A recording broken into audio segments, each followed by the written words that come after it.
You may be seated.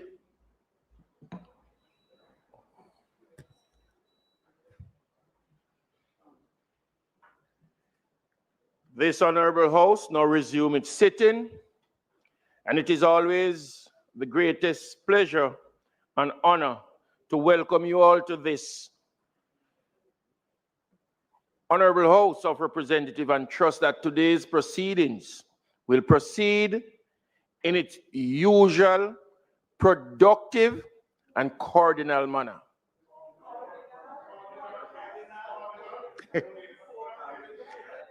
I would like to extend a special welcome to those who are joining us in the gallery, as well as online via the various media platforms and PBCJ live stream.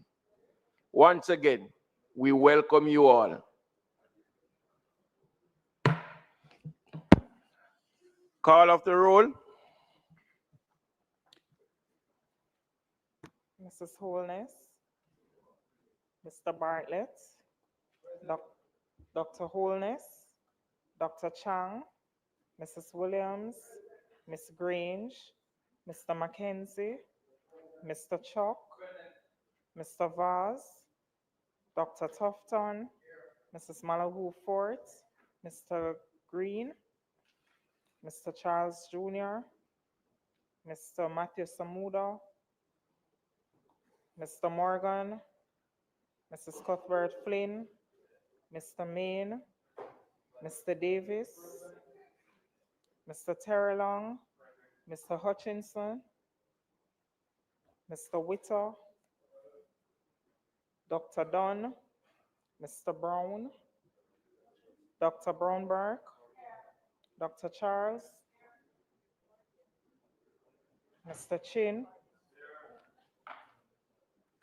Mr. Cousins, Ms. Crawford, Ms. Daly, Mrs. Dalrymple Philibert, Ms. Davis, Mr. Golding, Mr. Graham, Dr. Guy, Ms. Hamilton, Ms. Hannah, Mr. Enriquez, Mr. Henry, Mr. Hilton, Mr. Jackson, Mr. Lawrence, Ms. Lee, Mr. Miller, Mr. Montague, Ms. Morrison, Mrs. Nita Garvey, Mr. Paulwell, Mr. Phillips, Dr. Phillips, Mr. Robertson, Mr. Robinson, Mr.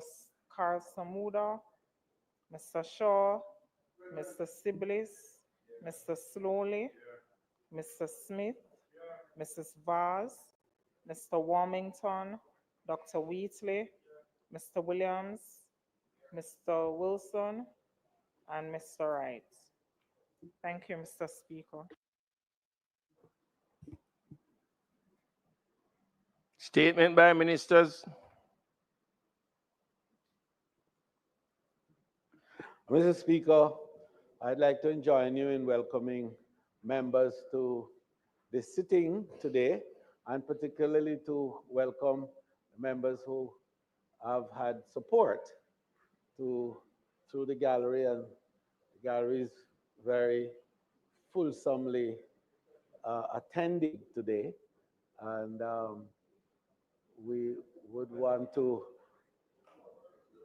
expect that that gallery is in support of a particular measure that will be taken in the House at a later point today. Mr. Speaker, we will have a fulsome afternoon, as is expected, and they are very, very important measures. Indeed, all measures which come to this honorable House are important.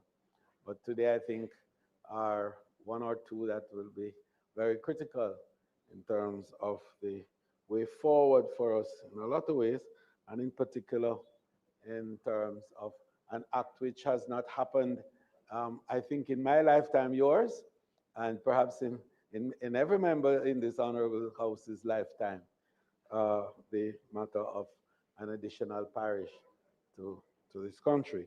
So we're looking forward to those discussion debates later on, and for the fulsome conclusion of these matters that are on the order paper today. Mr. Speaker, it is intended to have two statements by ministers, the Minister of Health and Wellness and the Minister of Labor and Social Securities. It is my pleasure, Mr. Speaker, to ask you now to invite the Minister of Health and Wellness, Member of Parliament for St. Catherine, West Central, to make his statement. The member from St. Catherine, West Central, Minister of Health, you will have the floor.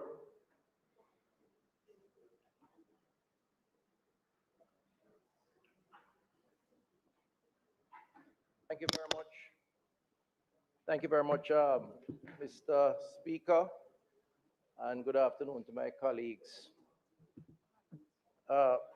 Mr. Speaker, I rise to update this Honorable House on the recently held Health and Wellness Career Expo and Employment Fair, hosted by the Ministry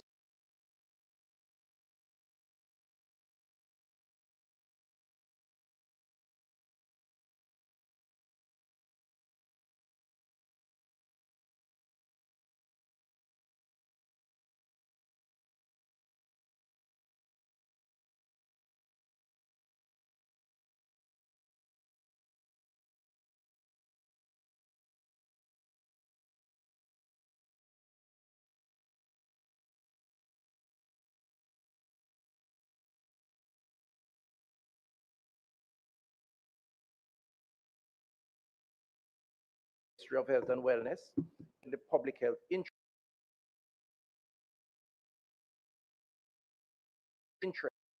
ensuring human resources for health sufficient in numbers and competencies aligned to the model of care and committed to the mission.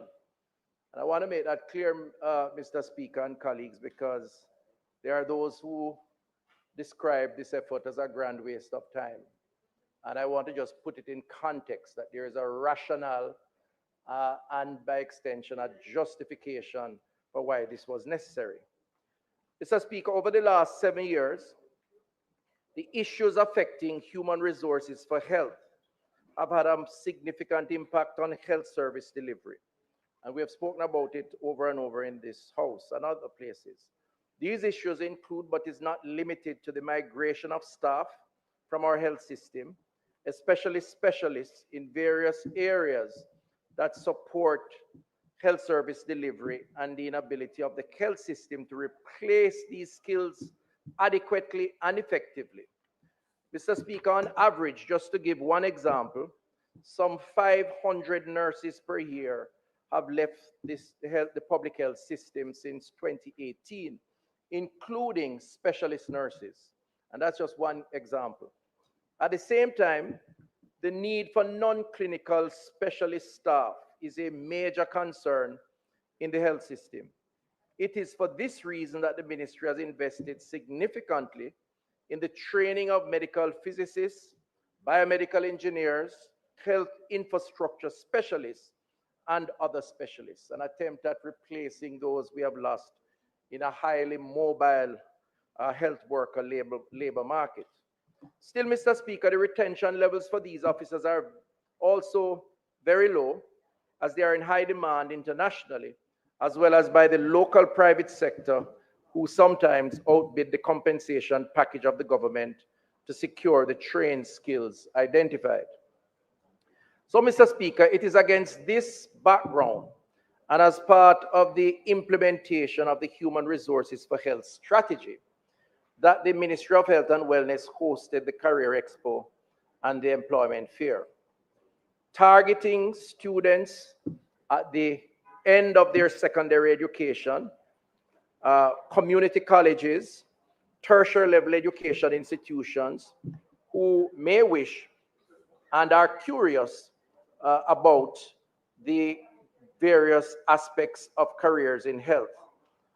May be interested to pursue postgraduate education, and also we targeted, Mr. Speaker, members of the public generally. Mr. Speaker, So the goal of the initiative was to increase the interest of the public in pursuit of careers in the healthcare field, thereby increasing the available professionals for public health service delivery as part of the bigger plan to support infrastructure build-out, more jobs through compensation review, and of course the need to address the increasing sick profile of our population. Mr. Speaker, we sought to expose the public to the career options available in healthcare so as to influence their decision on career level education or tertiary level education, expose the various areas, professional groups, and the pathways which could lead to becoming a specialist, and also providing an opportunity through the job fair to fill vacant positions that exist currently in the system. I am pleased, Mr. Speaker, members of this Honorable House, to say that we had over those 2 days close to 12,000 Jamaicans participating in the Career Expo and the Employment Fair. To the extent where, progress does create disruptions. There was a very difficult time accessing the university campus and those who live in and around that space because of the sheer backlog of traffic. In one sense, clearly inconvenience, and we apologize for that. In another, the clear interest and participation in this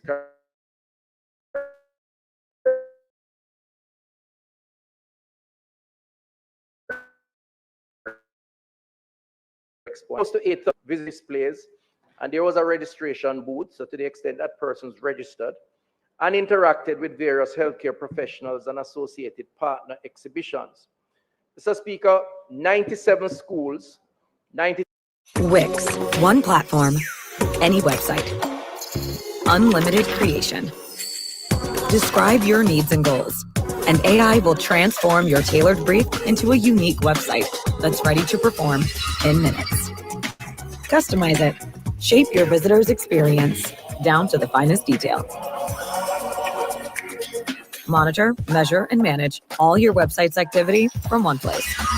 Personalized, customized, Wix.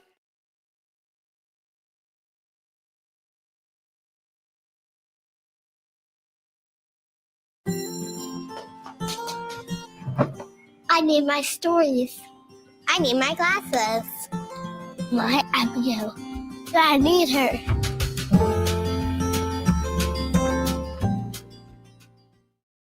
of applications, indicating significant interest in administrative and policy-related roles, which we welcome.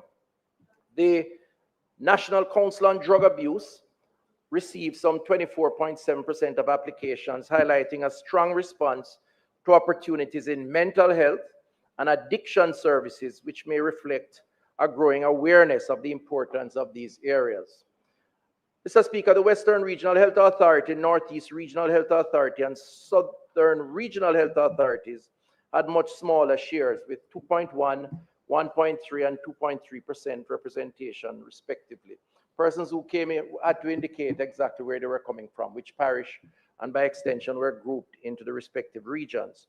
And the University of the West Indies accounted for 2.3% of applications. I'm pleased to advise, Mr. Speaker, and this is where the value, I think, comes in justifying why this was important, to announce that some 2,480 of those who attended the fair met the qualification requirements for some, not all, of the 600 or so jobs that were advertised or positions that were advertised, and therefore qualified for second and third level interviews. Clearly, 3,000 people over 2 days would not allow for the type of extensive interviewing that would be required. So the first round was more screening, filling out some basic information, and then streamlining whether to the region, to the institution, or otherwise. And that was done with some 2,400 having a follow-up. There's a table here that shows the numbers by region, by head office, and by UWI, and NCDA, totaling the 2,480. Applications were received from a range of career options, including patient care assistants, community health aides, health record clerks, administrative assistant, customer services, and key positions within the ministry, among others, which includes doctors and nurses. Through the employment fair, Sarah, for example, was able to identify persons who are interested in filling positions that have been long advertised, but no suitable qualified applicants were found. These positions include a regional pharmacist, medical physicist, and a physiotherapist to serve in the parish of St. Thomas. I want to emphasize that, to come back to what seemed to have been a trivialization of this exercise. St. Thomas, very important parish. This government is doing a lot to develop that parish. More people are moving into the parish. You know, sometimes we are always motivated to want to work in the urban centers and the capital, Kingston and its environs. And sometimes it's very difficult to get people to relocate in the rural parishes. And in this instance, out of this exercise, highly qualified persons were identified: a medical physicist, physiotherapy, which is very important, and a regional pharmacist. So the parish of St. Thomas is better off, Mr. Speaker, as a result of this job fair. And I think that suggests great value being created outside of just having the event, or certainly for the purpose of the event. The Southern Regional also benefited greatly with the engagement of 5 nurses who will be added to the cadre to serve at the Chapelton Hospital. This addition of nurses will now enable the hospital to offer 24-hour medical coverage to the population, which was intended. I see the member from that particular constituency where Chapelton Hospital is located, who is very happy. That hospital, by the way, was literally closed down until this government took office, reopened it, renovated it, staffed it, provided approximately 50 beds, 40 or 50 beds for inpatient care, a new pharmacy, and would function up to a certain point, I think 10 p.m. And because of a shortage of nurses, we couldn't go the 24-hour cycle unless there's an emergency. Today, coming out of that job fair, I am told by the region, they have identified nurses who will and are willing to go to the Chapelton Hospital. In the Western region, Mr. Speaker, we were able to identify 7 doctors from the employment fair, who the region is now processing and finalizing their engagement as medical officers of health. So again, just to address the maybe mischief, maybe curiosity, maybe insensitivity, lack of understanding and awareness.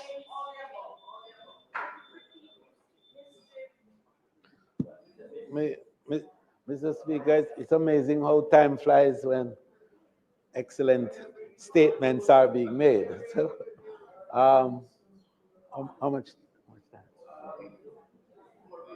5 minutes. 5. Yeah. Mr. Speaker, the member's time having expired, I beg to move that it be extended by 5 minutes to allow him to complete his presentation. May it please you, Mr. Speaker. The request is on the floor for the extension of the speaker's time. Those in favor? Those against? The ayes have it. You may continue.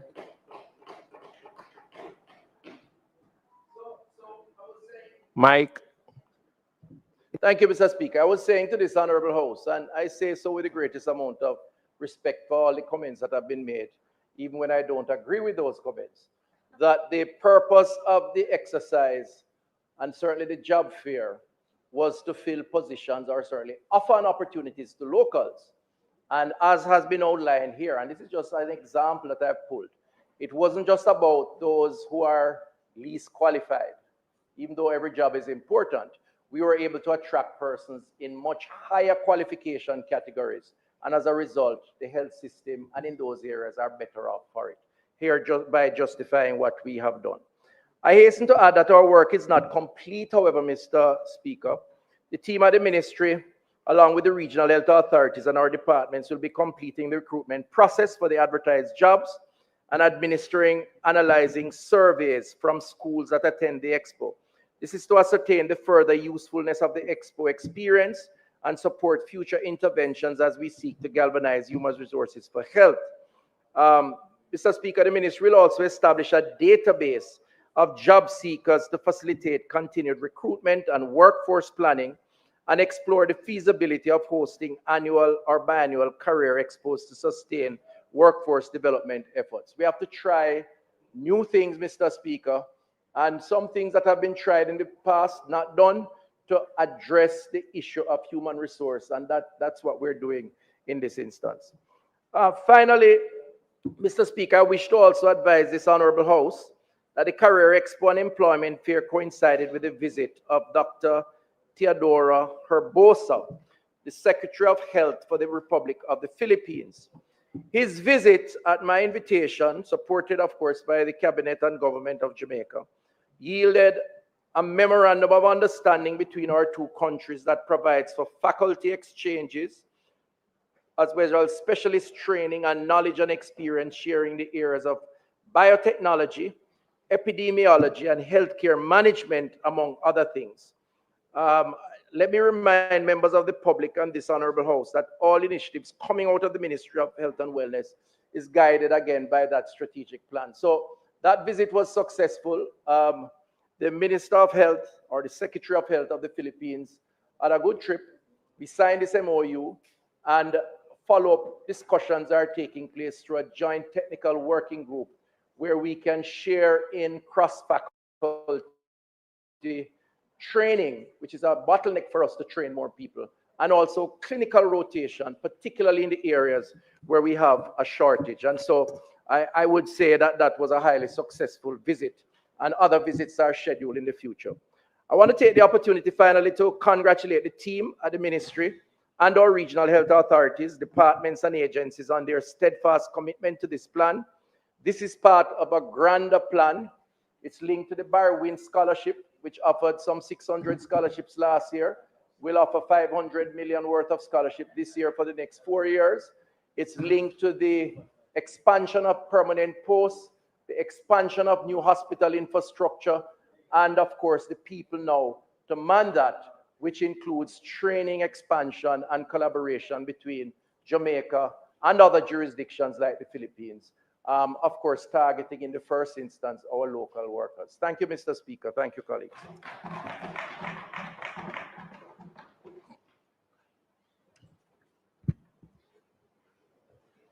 Thank you very much, Mr. Speaker. Mr. Speaker, it would be appreciated that mischief can come from those who seek to advise or inform, as well as those who seek to critique.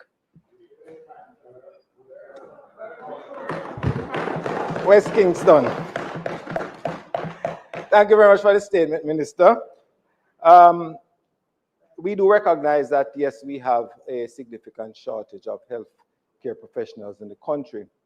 What I find interesting, though, in the comment is that of the 500 nurses who have left the system since 2018, you have only been able to recruit 5 out of this health fair.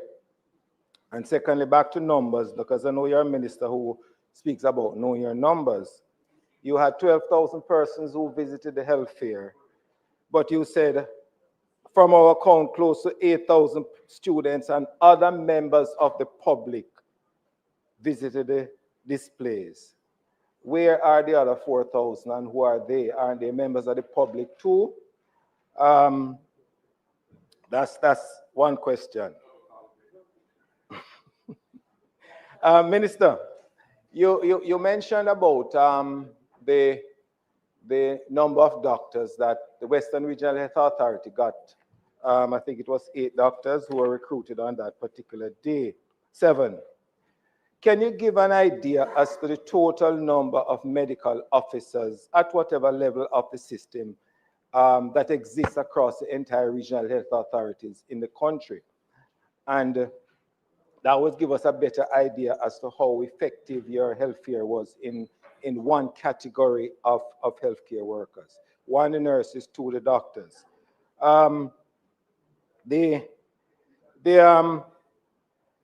You mentioned, ministers, a curious part of the statement is that of the and that's on page 4 of 7, that of the 2,480 persons who attended the fair met the qualification requirement for some of the positions. You had 600 positions. Which are these some that you speak to? And it would be good, Minister, if you had given a breakout of the 600 vacancies that exist, because even in the Parliament here today and people listening, it could be part of that healthcare expo too, to tell those persons who hadn't come to the healthcare which category of workers still exists out there that the ministry needs to fill those spaces or positions. So Minister, I'm glad you mentioned the latter part about the cooperation with the Philippines, and probably this is one area, as we have done in the past in the country, Philippine nurses coming to Jamaica to work. Can you indicate to the Parliament whether this is under consideration from the government of the Philippines and in some sort of cooperation with the government of Jamaica to get these persons there?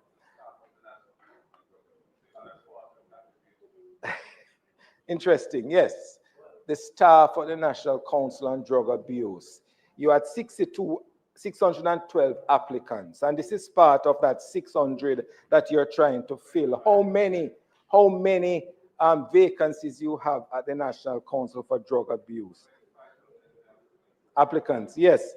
And Minister, of interest also is that your head office had 736 applicants. What posts are there available? Which brings me back to the question to ask, of the 600 that you mentioned, plus jobs in the public health sector, the breakout for the respective areas that are required.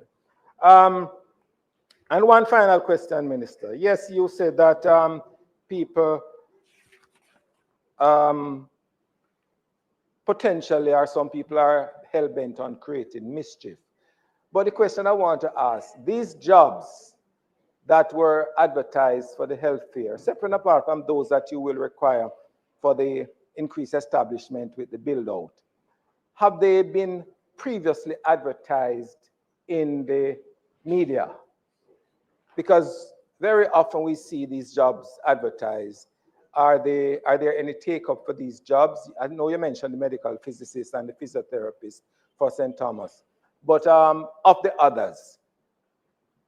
So it brings back to the question of those you say claim to want to create mischief. Why was the purpose of this particular expo if they weren't advertised previously?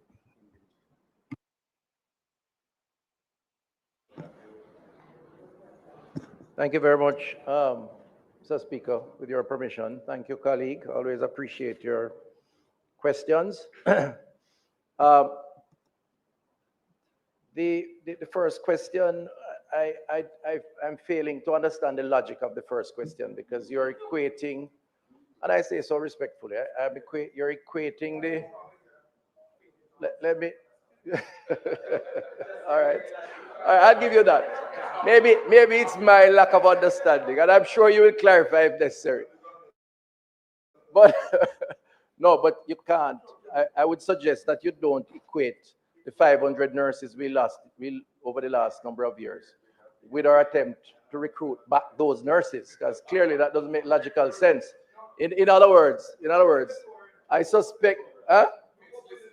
No, but let me clarify. Maybe my communication skills are not as great.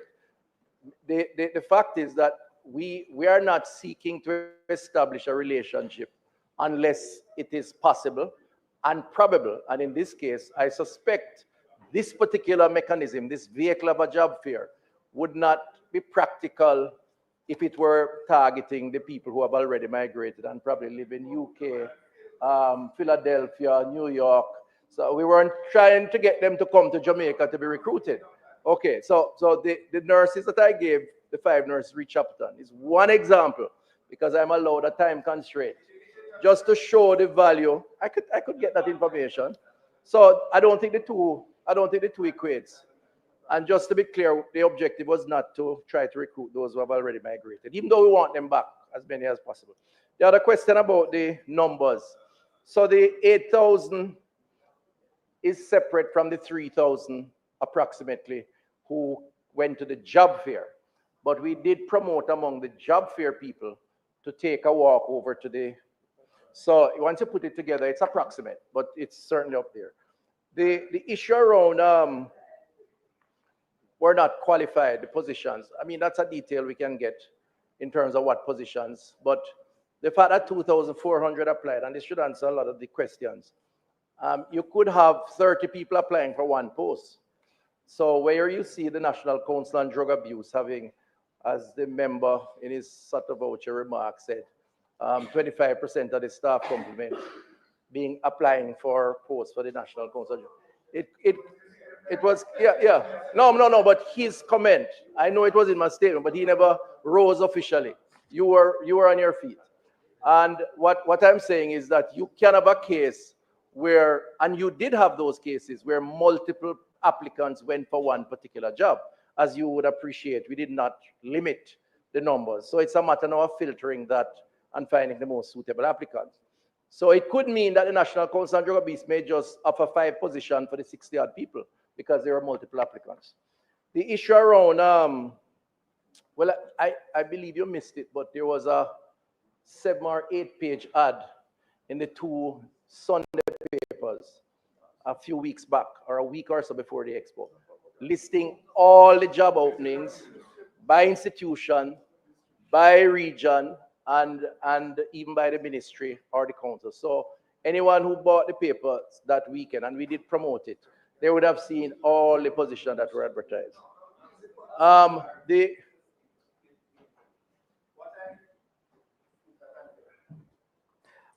What I wanted to know is not necessarily in preparation for the job fair, but over a period of time, because vacancies arise and exist over a period. Right, and that was a subsequent question you asked, and I'll respond to that. The fact is, yes, the regions have tried to advertise for these posts. I know, for example, in the case I brought up about Chapelton, I've been talking to the region, Southern Regional Health, and the parish head around finding those positions, filling those positions, and they have tried. And in fact, they have had a high turnover for various reasons. So yes, they have tried. The Philippines Technical Working Group will seek to do a couple of things. It will seek to address capacity building in the first instance. And capacity building means training. So the 2 bottlenecks for expansion of training are faculty and limited numbers, clinical rotation, space. So after you do the classroom work, you know what it is, you're a doctor, you have to work around the bed or in the particular department. We're building out hospitals now, which will give us more clinical rotation space. The Philippines has over 400 hospitals for the 100+ million population. They have enough space to allow for some clinical rotation. So our people can go there, as well as access to their faculty, either remotely or in person. So that's the first idea, because you're right, we want to engage our people first, even before we seek to encourage and invite others to come in. But I don't think we can leave that off the table either, to be totally frank. As you know, we have over 300 Cuban healthcare workers here in Jamaica, and we do have from other nationalities. Part of the wider global health strategy is going to be to offer as much opportunities to our locals, which is why the expo is important among the high schoolers and so on. That's a longer term vision. But to fill the immediate gaps, if we can't source locally, we have to explore other options. And I think the Philippines is a worthy partner, because on a per capita basis, they only compare with Jamaica in terms of the export of healthcare workers to the world on a per capita basis. They are being a bigger country, of course. So that's the idea. I don't think there's anything else beyond that. Thank you very much.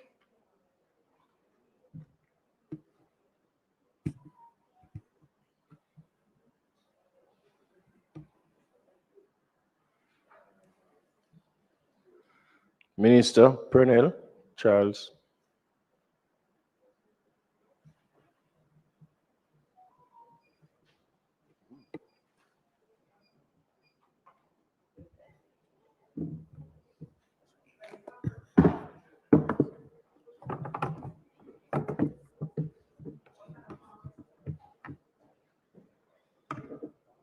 I can hear you, Minister Juliette Cuthbert. Today,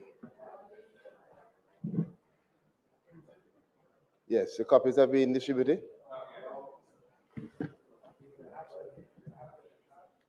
No, we have 63 only. These are just the extras.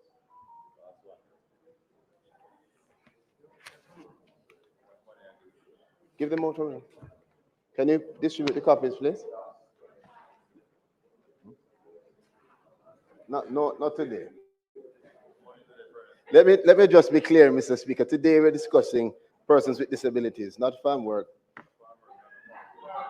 I see all of my colleagues glaring towards me longingly. It's a more important topic today. MP Morrison and MP Siblis. But let me proceed as we distribute.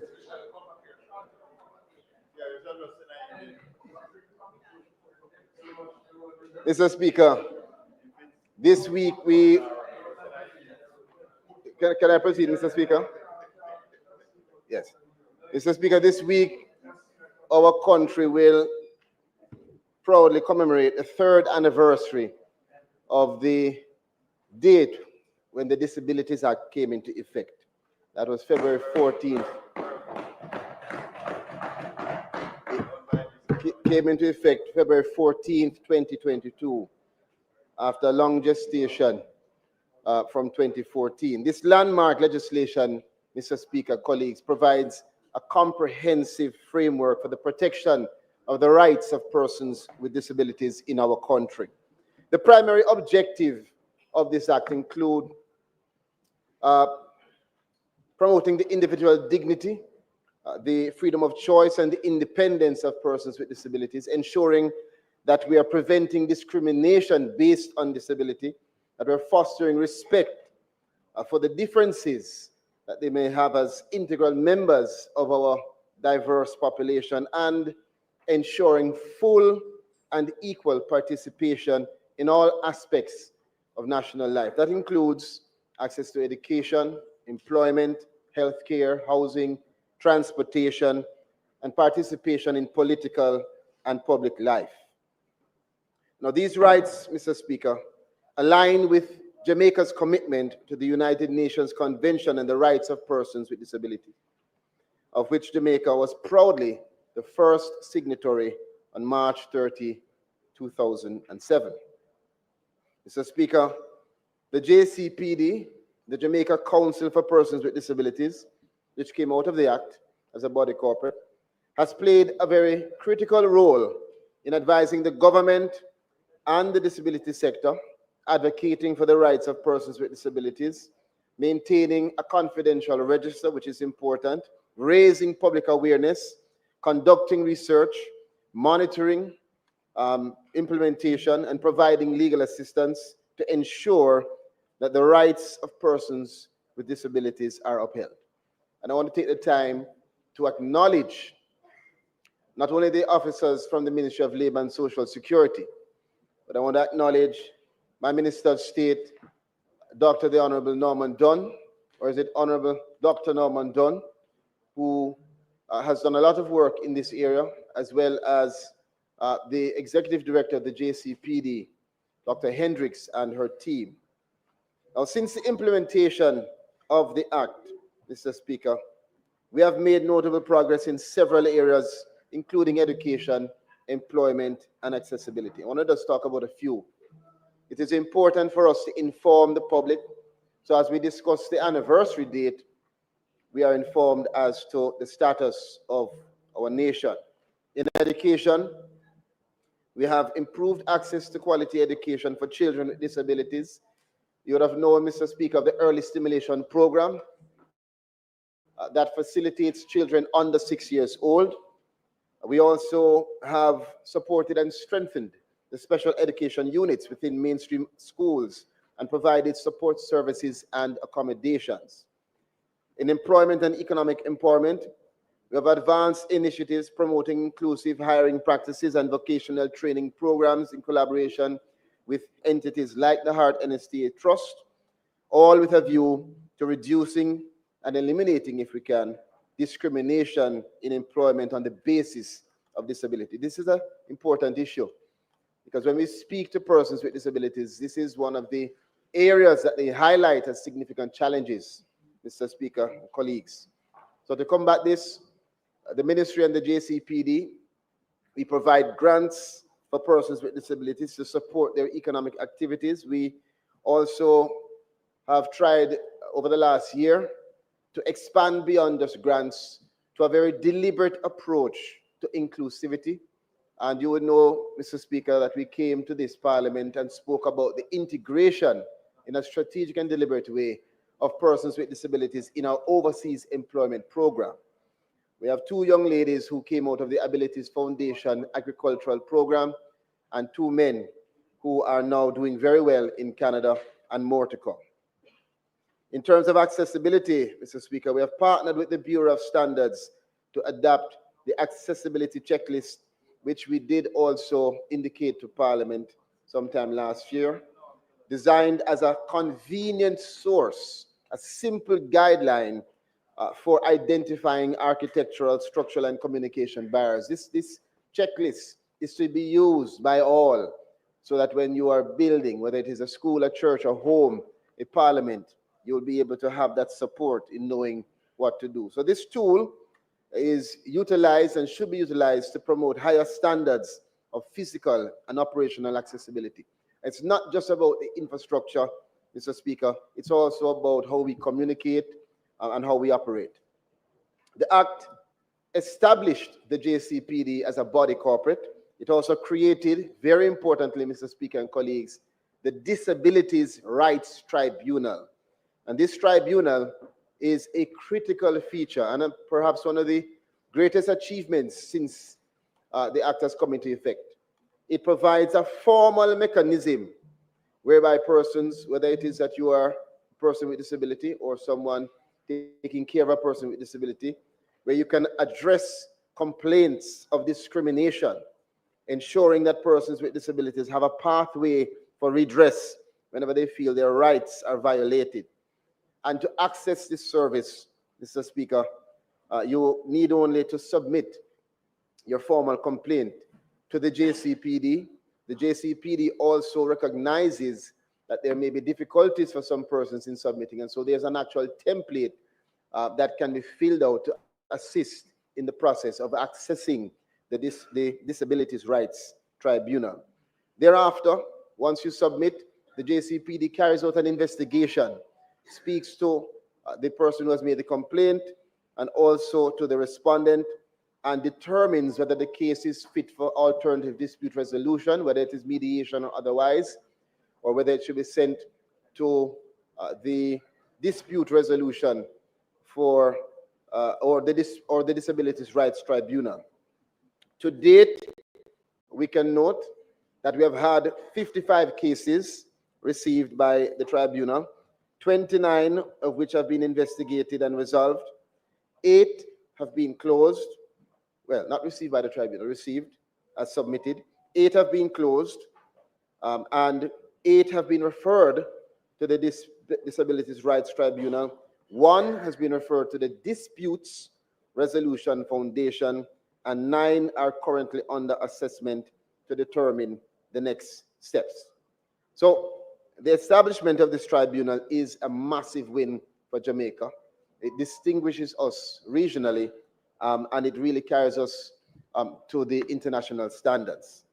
Additionally, Mr. Speaker, colleagues, we have registered more than 17,000 individuals so far on our register at the JCPD, and this marks a positive step towards formal recognition and support for these clients. And I want to use this medium, and I'm sure that all colleagues will support and concur in encouraging any and all persons with disabilities to register with the JCPD. Download the forms from the website, which is www.jcpd.gov.jm, or collect a form at their head office or at any one of our parish offices across the country. and make that submission. Now, it is important, as you can understand, for us to know who is a person with disability, where they are, what are their circumstances, so that we are able to facilitate, to support, and particularly in times of disaster, to know how to allocate resources. Mr. Speaker, we have also, and we would have had a soft launch some weeks ago, but we have developed an important public education campaign. We've called it I Am Able. And the I Am Able initiative is the new national public education campaign to advance the rights of persons with disabilities, promoting the capabilities of persons with disabilities, and also promoting access, inclusivity, and improving the integration of persons with disabilities across all aspects of life. The campaign is meant to be an empowering program designed ultimately to create a society where people of all abilities are valued, respected, and empowered. Mr. Speaker, we also acknowledge the inclusion of the International Symbol of Access, ISA, on the National Identification System cards. This is critical because it will help to enhance, again, the identification for persons with disabilities. In partnership also, Mr. Speaker, with the Operation Birthright program, we were able to carve out an allocation of 6,000. And so up to 6,000 persons with disabilities will have the support to have access to that program so they can have the free support to receive their birth certificates, ensuring legal recognition and rights. As we know, unfortunately, many persons, particularly in rural communities, who are born with disabilities, are also born into circumstances of economic hardship. And in recognizing that, Mr. Speaker, we note that there's need for collaboration to facilitate giving them the support that is needed for them to have the access, and that birth certificate is critical for everything, for going to school, and for all other features of development. Mr. Speaker, as we move quickly, partnership is required if we as a nation are to achieve the objectives of this critical legislation. And that partnership is partnership within our country, across government ministries, departments, and agencies, and across waters, local, regional, and international. Locally, we have partnerships, the Ministry of Labor and Social Security and the JCPD, with Minister Tufton and his team at the Ministry of Health and Wellness, where together we have the new LAME New Life program.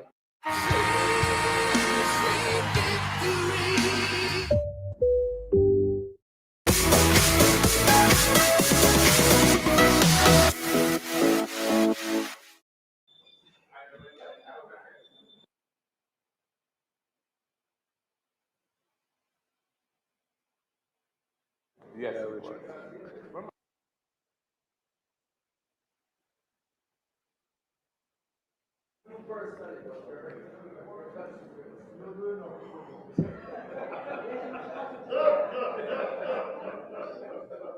Mr. Speaker,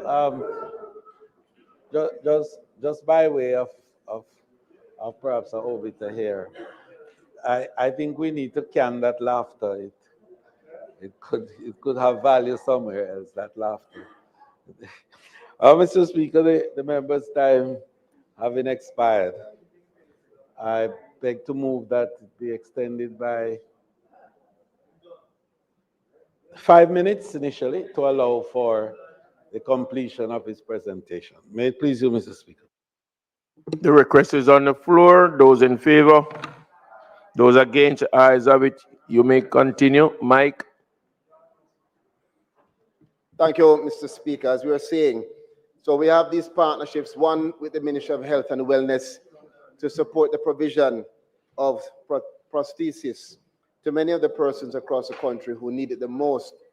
And we had the opportunity to visit the Sir John Golding, is it Institute? And I know that the leader of the opposition will concur in terms of the level of support that Mr. Goling in the past has given. I expect the same support from his son, I'm sure, in terms of the integration of persons with disabilities and really creating not just spaces, but purpose-built spaces in terms of residential spaces and also spaces for work. So this is part of what we're doing in terms of the partnerships across government. We partner with the Ministry of Justice. The JCPD, have done significant work, including legal aid fairs held across the island. The Legal Aid Council, additionally, has been focusing on improving the information passage on the advancements of rights, and specifically teaching to persons with disabilities and those who have to interact with them how to navigate different legislation and how to access all of the support systems that are available in the Ministry of Justice. We have also partnered with the Ministry of Culture, Gender, Entertainment and Sports, and all of us here as members of Parliament have taken part in our Labor Day projects that, if you notice, in recent times have been very focused in a deliberate way on improving access to schools, improving access to community spaces. Mr. Speaker, additionally, our Prime Minister has ensured that the new social housing program out of his ministry continues to prioritize building homes for vulnerable Jamaicans, particularly, and he has highlighted it, particularly those with disabilities. We have been partnering and we continue to partner with the NHT and the HAJ. And I give you one example, Mr. Speaker, colleagues. The NHT continues to provide a grant, not a loan, a grant of $300,000 to persons with disabilities or to their caregivers to improve access to the housing solutions, and that's laudable. There are other examples of local partnership. I won't go into all of them, but I do want to acknowledge at least a number of the partners that have been integral. The Digital Foundation, for instance, is instrumental in supporting the early stimulation program. The Abilities Foundation, the Combined Disabilities Association, and several other critical organizations that have focused their effort and their attention on persons with disabilities. I mentioned the institution before, but we also have the Cheshire Village and others who have all given their time and effort and consistent and steadfast focus on persons with disabilities. Lastly, I want to give another example. Many of the colleagues in Parliament should know, but again, across government, some of the clients of the JCPD are also available to them is income tax exemption, Mr. Speaker. This is on the basis of being a member of the JCPD and being a professional, of course, who earns over the threshold. And this is something which has been seen over the years as a significant benefit to clients of the JCPD. So I want to reiterate that. You have to, of course, satisfy certain criteria, but I again want to encourage persons, in order for you to access that tax exemption and tax relief, you have to also register. So go ahead and register. Finally, we have, and we continue, our partnerships with UNICEF. This is a critical one. With UNICEF, we are upgrading our management information system. We are also developing a mobile app for remote registration services, and we are digitizing the records of our clients. Critical as we look ahead. Our next report to the United Nations Committee on the Rights of Persons with Disabilities is due, not this year, but next year. And so we remain committed to adhering strictly to the international standards set forth under the Convention of the Rights of Persons with Disabilities. Our public education campaign will continue and will strengthen, Mr. Speaker. As it is now, we have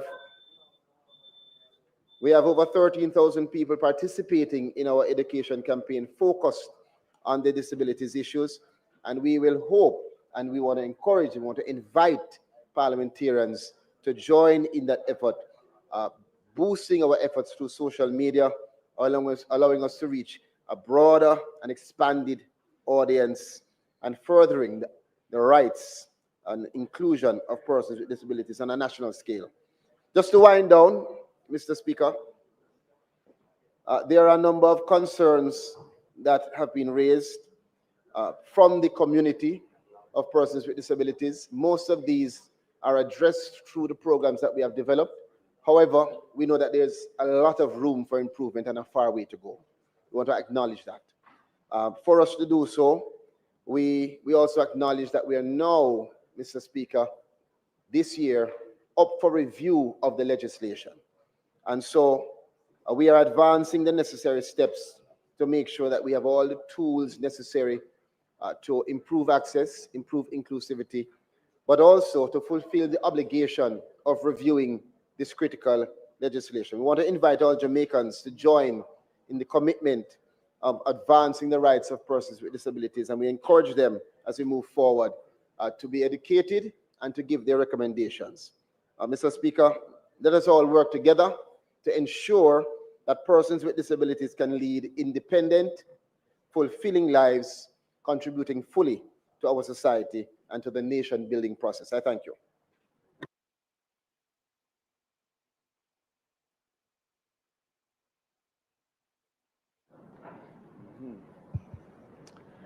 Thank you, Mr. Speaker. I'd like to thank the Minister for this statement updating the Parliament and the nation on activities relating to the implementation of the Disabilities Act. The Disabilities Act which was passed, I believe, in 2014, was one of the landmark pieces of legislation enacted by the then Portia Simpson Miller administration.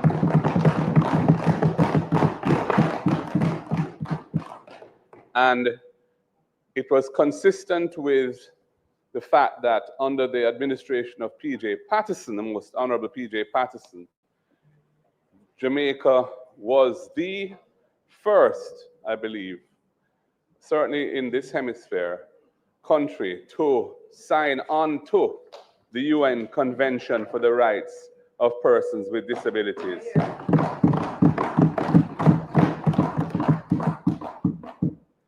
And the Disabilities Act was really the domestic enactment of legislation to give effect in Jamaican law to the provisions of that convention. So we were very anxious to see that brought into effect, having done a lot of work on it and getting it passed. And we'd anticipated a 2-year period between passage and the appointed day notice to bring it into effect. As it transpired, I think it took 5 years before it was finally brought into effect. And as the minister said, this is the 3rd anniversary of that date. But of course, much more than the 3rd anniversary of the actual passage of the legislation itself.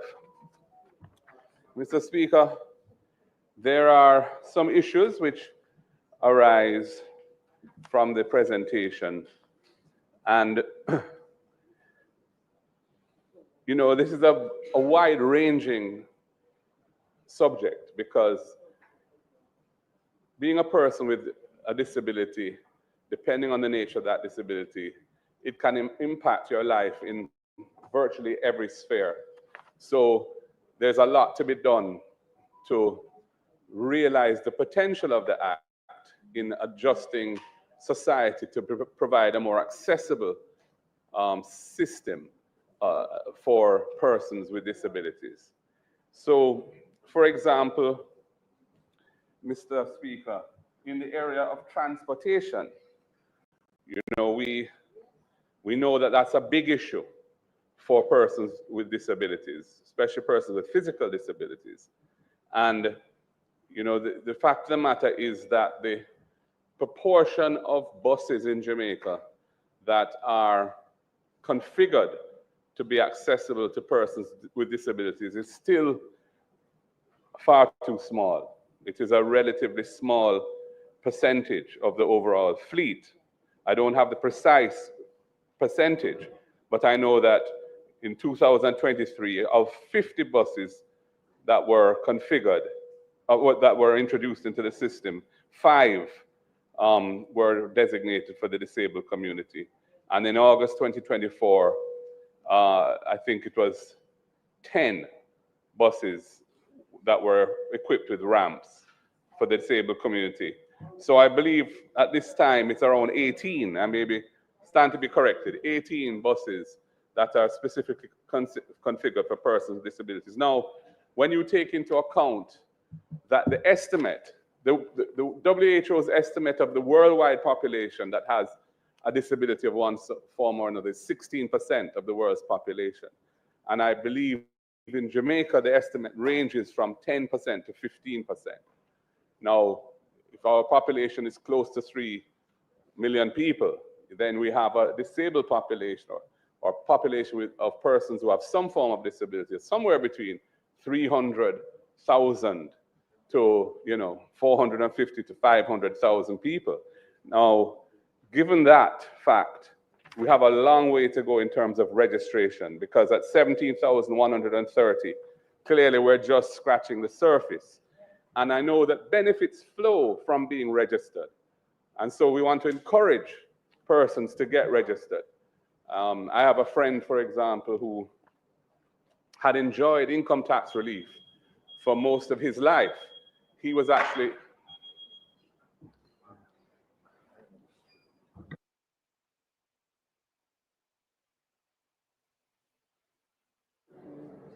Speaker, the member's time for speaking having expired. I beg to move that it be increased by 5 minutes to allow him to complete his presentation.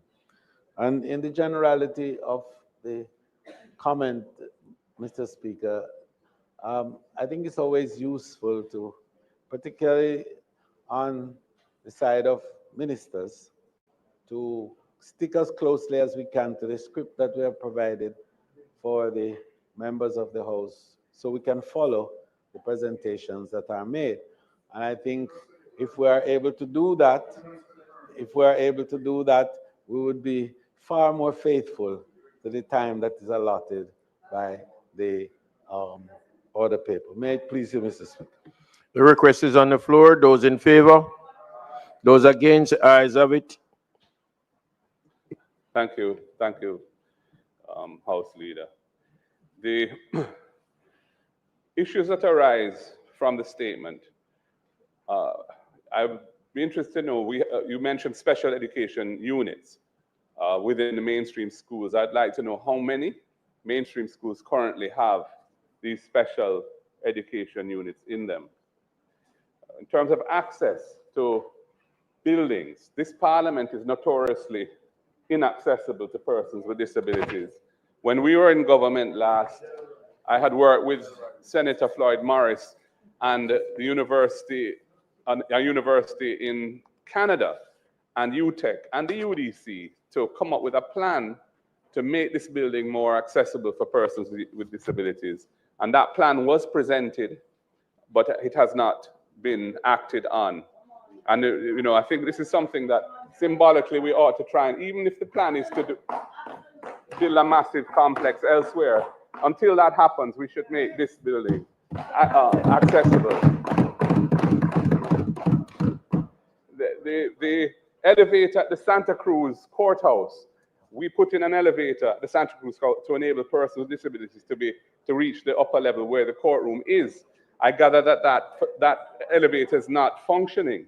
And, again, raise the question, how is dealing with these matters when we put in the investment, but we don't maintain it. Mr. Speaker, the rehab center, now called the Sir John Golding Rehab Center, that it is the only integrated rehab center of its kind in the English-speaking Caribbean. And it's a vital facility. The number of beds that are available in there for persons with spinal injury in particular is just inadequate. These are typically long-staying patients, and their I routinely, or far too routinely, get calls from persons who know I have an association with the institution. Somebody suffered some traumatic accident or a gunshot victim and needs access. And it's invariably full, and they can't get a bed. I'm happy to say that the Sigma Run this year, one of the 3 beneficiaries, institutional beneficiaries of the proceeds will be the Sir John Golding Rehab Center. And I'm hoping, Minister, that the government will get behind that funding, and this would also apply, of course, to the Minister of Health, to see if we can put in a facility with some additional beds up there. The land space is available. Yeah. Well, I don't know. I'm not aware of it, and I'm the chairman of the institution. So, yeah. So you can let me know. You can let me know. You have me on WhatsApp, as I do you. Yeah. Mr. Speaker, the Cheshire Village is a housing facility below the rehab center that was specially built for persons with disabilities and able-bodied persons to live in communities together. It has, since the 1970s, it was built in the 1970s. It has a number of challenges now, Minister, in terms of, for example, the roofs. A lot of the houses there have leaking roofs. They have a particular design from that era, and the cost of making the roofs watertight is quite expensive. And a lot of the people in there are either not working or are retired, or have very modest means. The rental that they pay for the units is very, very low. But if the ministry could look at perhaps getting behind a program to make those units habitable again. People live in them, but I mean, the situation with the leaking roofs is a big problem. So I'm reaching out to you to ask for the ministry to support that, a renovation of the roof there. I know that members of parliament have an allocation for roofing, but I don't know if Minister Williams, in whose constituency this lies, if she has decided to allocate any of the funding to the Cheshire Village. And Minister, the other point I want to make, in terms of new buildings that are being planned in Jamaica, will we include in our planning requirements that accessibility be built into that, especially public buildings? Anything which is designed for where the public will have access. Will we require ramps and bathroom configuration for persons with disabilities and so on as a planning rule, so that developers have to comply with that? I think if that would be done, it would be a good thing. Minister, I've run out of time, but those are some of the points. And I am still very much involved in the rehab center. Yeah.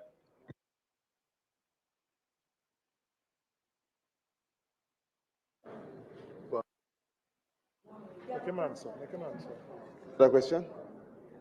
I imagine that was the fulsome response. No, man, answer, man. Answer, man. Well, Mr. Speaker, it might be. I think it would be more efficient, because there's usually overlap of concerns, if we get all of the questions and then we respond.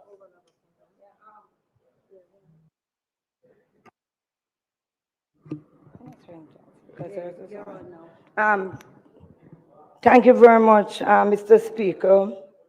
I want to join in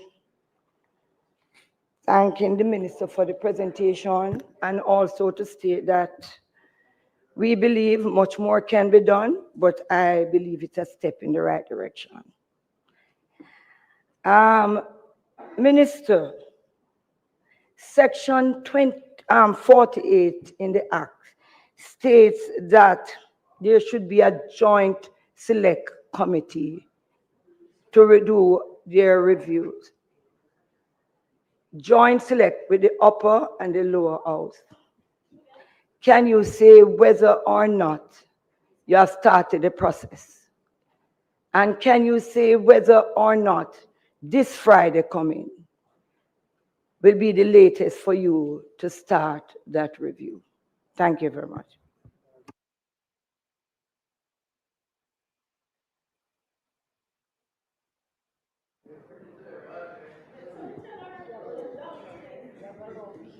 Thank you very much, Mr. Speaker. Two of the questions that I'd wanted to ask were already included in the statement that went before. So I just have one issue that I wanted to raise and to draw the minister's attention to a word that he used that I thought is not appropriate, given what he explained following. So on page 2, the second point that was made about in employment and economic empowerment, we have prohibited discrimination.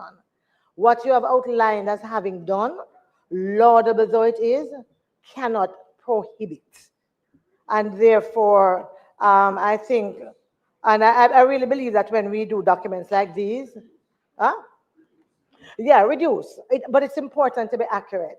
If I sat here and said nothing, and somebody was quoting that elsewhere, and I objected to it, they would have said we left it unchecked here.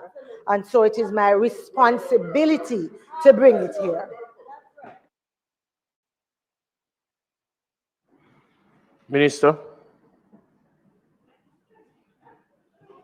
Thank you so much, Mr. Speaker.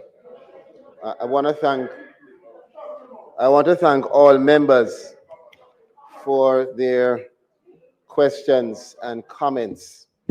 And a lot of these statements, I'll just say in general, are supportive of the statement and supportive of the government's thrust towards accessibility and inclusivity. But some of the matters I will address just to provide some clarity.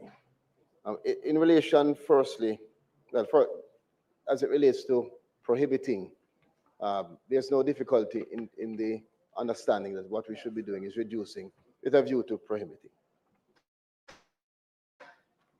As it relates to the transportation matters that were raised by the leader of the opposition, this government is the first government that has put into policy and instituted in policy any structure that your mood, your flavor. At Barburrito, we roll fresh, bold flavors into every bite.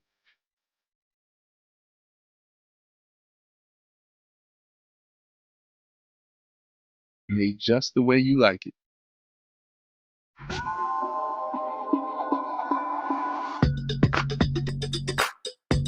Barburrito.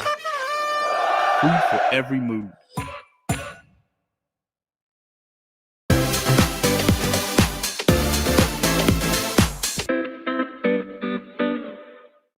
about it, but we have designed the policies and we have executed, first time ever. That is another one of the achievements. As it relates, Mr. Speaker, to the Sigma Run and other comments that were made, I'll just say that we accept the support, and of course, the Ministry of Labour will be a part of that run, and we are already in discussions with several of our partners.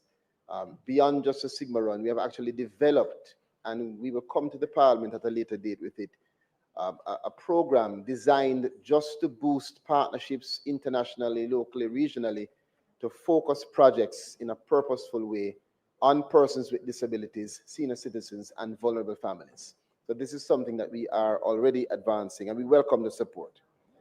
In terms of the Cheshire Village, in December, Mr. Speaker, and I note that a comment was made about the Member of Parliament, so I can assure you, because the Member of Parliament for that area, MP Favour Williams, our Minister of Finance, was actually there with me and with Minister Dunn, and we ended 2024 at Cheshire Village. We were there, we were engaging and being engaged by the residents, and we had the opportunity not just to provide them with some gifts and some support, but to hear from them firsthand and directly what their concerns were. And subsequent to that, we have been working with their Member of Parliament, who I must say received a rousing applause for the support that she has been giving to the village over time. So I want to congratulate her. Clearly, she visits there quite often. Yes. But we have spoken with them, and we're actually putting together, Mr. Speaker and colleagues, I don't want to say a program, more like an initiative to give some direct support in terms of directly addressing and confronting some of the issues that the individual households raised with us. As it relates to, yes, we saw it ourselves, and we agree. And again, we appreciate the support in identifying the issues. The Sir John Golding Institute. The Minister of Health and Wellness was able to confirm that we actually have added or are adding 10 beds to the institute, which I think would be perhaps the most in recent times. And I'm sure that there will be other efforts to increase the number of beds at the John Golding Institute. So that's another good achievement. As it relates to the schools, I am advised that there are 38 special schools and 2 that are fully focused on persons with disabilities. And you already know of the early stimulation program as well. And additionally, the issue that was raised by a member relating to the review of the legislation. Yeah, so in my statement, I think I had articulated that we acknowledge that there's a review that is required, and that we are advancing. So we have started that process at the ministry of putting together what is necessary to bring to Parliament to advance the review of the legislation. Chairman, Speaker, just a quick follow. The Act state categorically that no, not later than. So not later than, and the deadline is Friday. So I'm just asking now, can you give me a time frame when you think this will start and when you will get time to consult with both the upper and the lower house? Because we really and truly need to know so that we will not be, because right now we are in breach. We are in breach because if the Act speaks to not later than, it means then that you probably need to speak more specifically to this matter, Mr. Minister.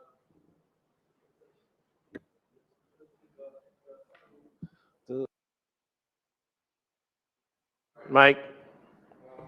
Mr. Speaker, just to satisfy the members, as House Leader, I will collaborate with the Minister to ensure that that breach is not realized.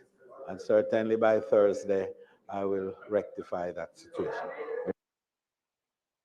So, again, Mr. Speaker, if I could just to add to the response before I go back to the review regarding the schools, that there are 116 schools that have the Alternative Pathways program and 116 secondary schools that have that Alternative Pathways to Secondary Education program. 2 inclusive schools at the EC level, in Savannah Lamar and the MC Camp Children's Center. And at the primary level, there are 18 schools with the special education units. As it relates to the review, I think I've been clear that we acknowledge the need for the review, and we will work with the Parliament to execute it. Pardon? 18. To advance it expeditiously. But I thank you, Member. Matter of fact, I want to welcome you. Perhaps today, you and I can, in the margins, have some discussions on the issue. Announcements.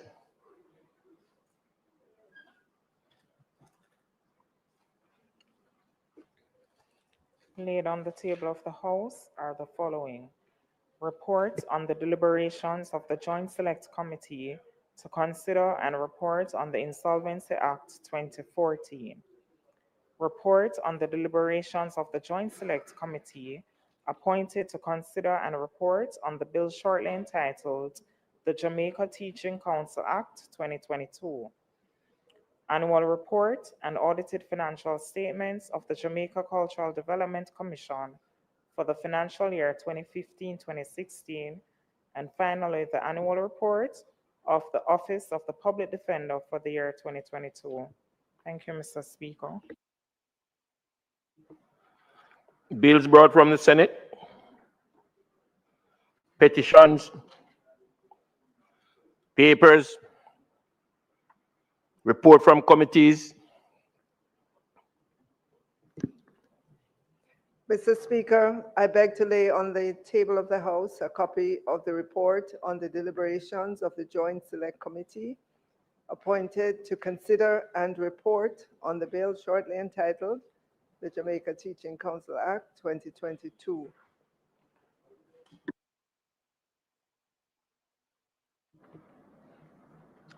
Notice of motion given orally. Mr. Speaker, I beg to give notice that at the next meeting of the House, I will move the following motion. Be it resolved that the report on the deliberations of the Joint Select Committee appointed to consider and report on the bill shortly entitled the Jamaica Teaching Council Act 2022, which was laid on the table of the House on the 11th day of February 2025, be approved.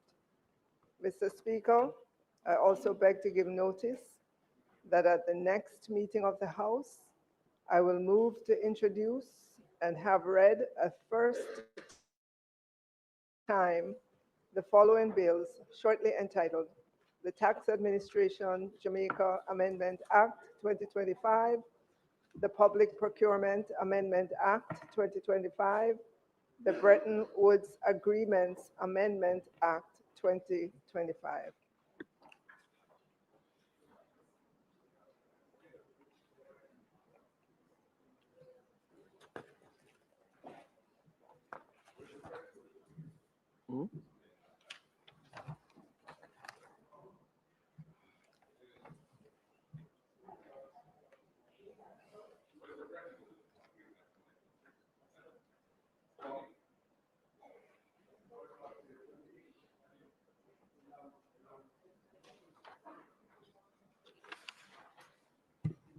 Mr. Speaker, I beg to give further notice that at a later stage today, I will move for the suspension of the standing orders to enable me to take this motion.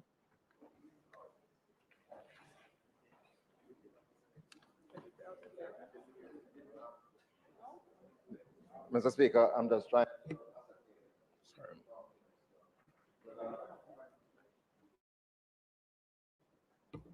Yes, Mr. Speaker, I'm trying to ascertain from the Minister which of the motions that have been tabled will be attempted to be taken today, if not all of them.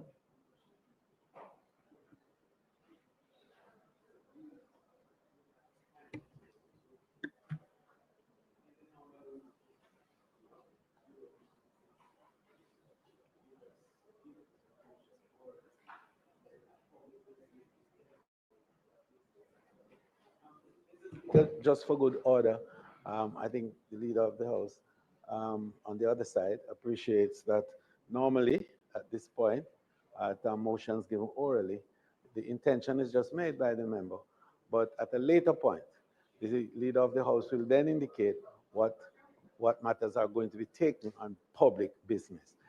At that time, member, you will be so advised. May it please you, Mr. Speaker. Question and answer. Mr. Speaker, I beg to give notice that at the next meeting of the House, I will move the following motion.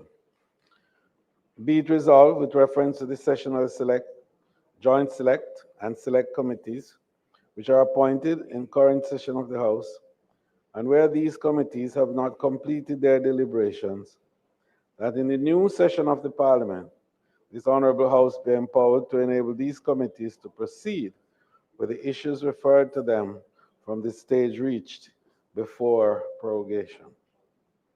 Be it further resolved that the composition of all these House Leader. Yes.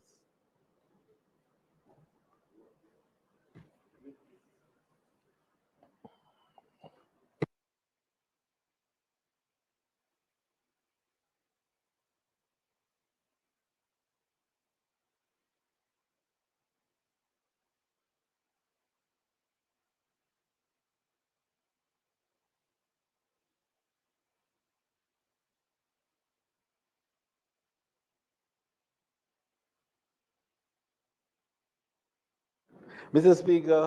Speaker, just being guided by the Deputy Clerk in terms of the full content, because this constitutes what we call the carryover resolution. But for the purposes of this element of the resolution, and only because there's one particular item which has to be disposed of later on to be included in the carryover resolution, and I'll come back to that at a later stage.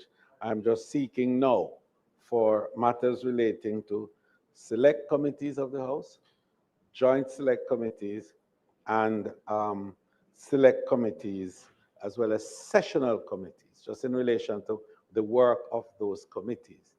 It is indeed, if at a later point today, there is a need for the appointment of any further select committees or joint select committee, then they will be so included. But I beg to move that the composition of all these committees remain unchanged, except where necessary, by further motions taken and approved by this honorable House. Be it also further resolved, Mr. Speaker, that this carrying over resolution be accepted and will be dealt with at the appropriate time in public business. May it please you.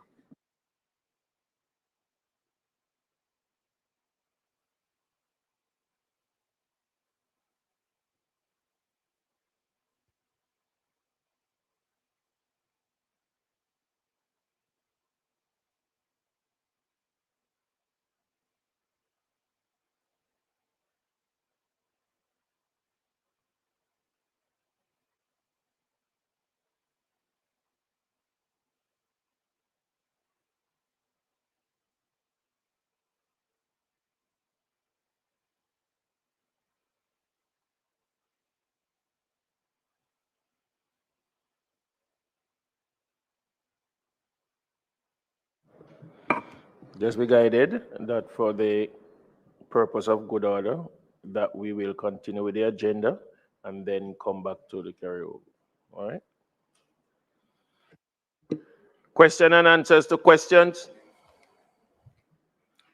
Motion that may be made at the commencement of public business requiring notices.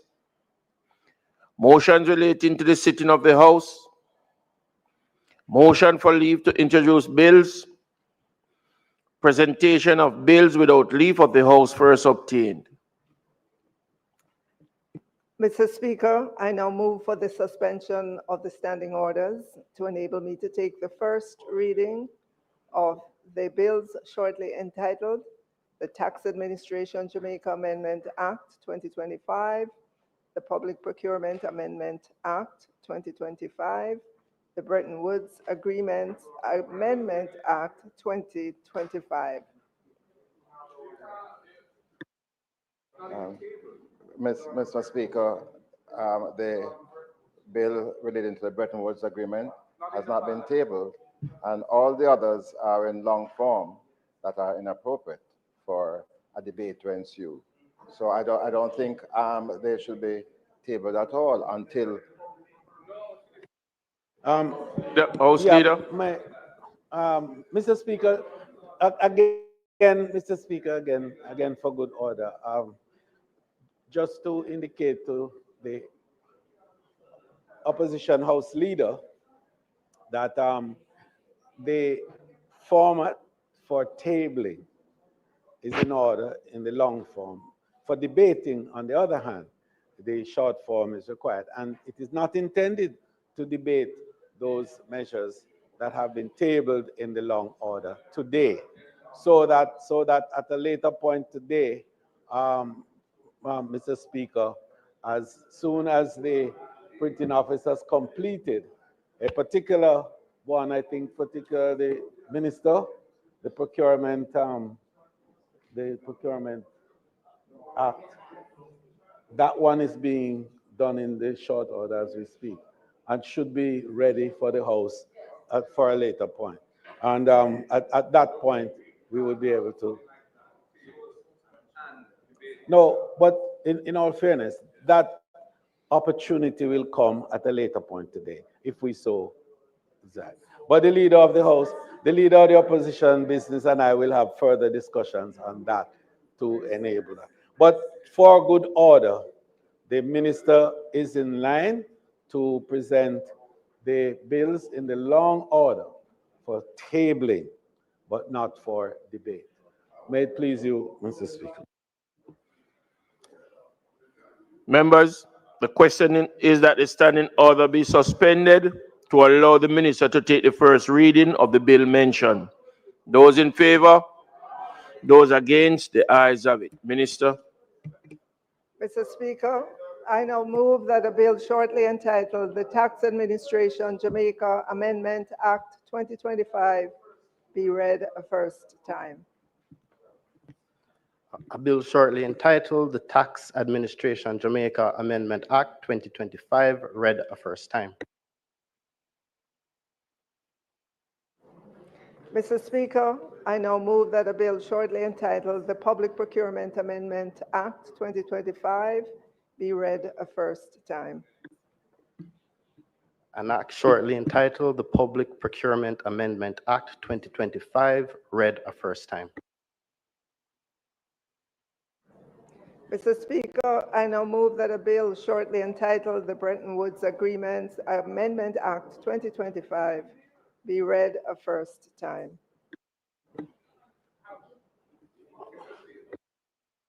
How can you have a motion for first reading of a bill that's not in Parliament? For Bretton Woods, it's not. It's not here. We've been asking for it. Well, give it to us. So give it to us then if you have it. We have Tax Administration Jamaica and we have public procurement. We don't have that. We don't have that.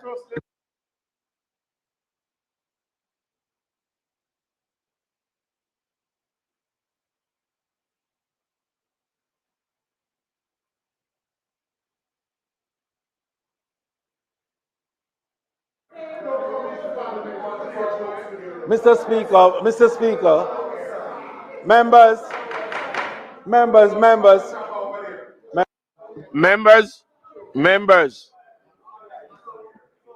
cordial manner.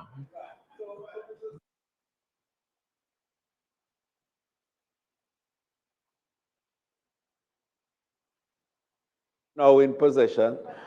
It was always there, but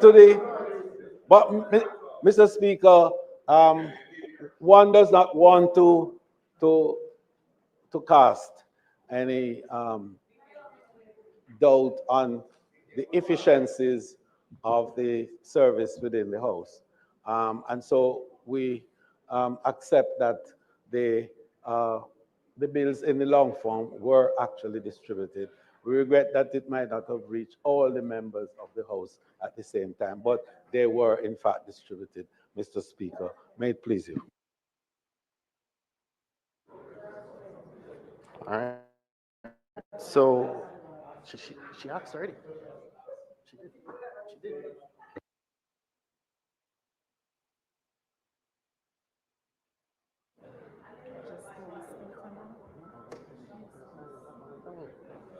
A bill shortly entitled the Bretton Woods Agreement Amendment Act 2025 read a first time. Did it already.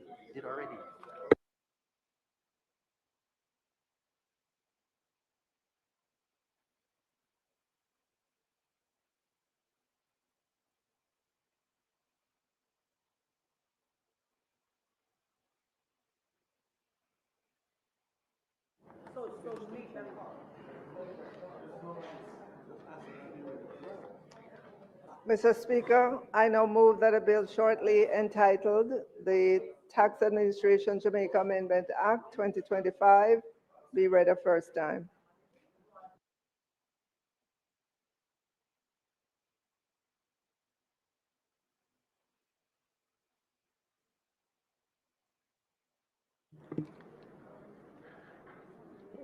Minister, you may ask that the bills be read a second time, as they have already been read the first time.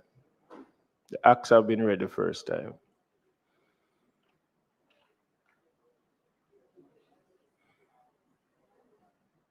Speaker, I now move that a bill shortly entitled the Tax Administration Jamaica Amendment.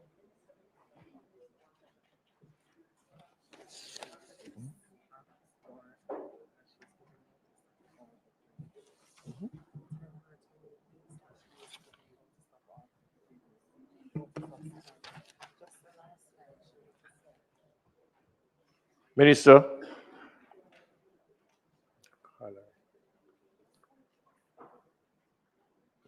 Mr. Mayor, you may want to read the final, right?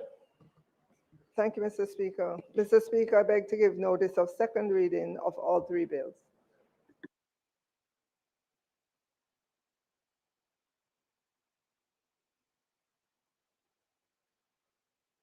Public business.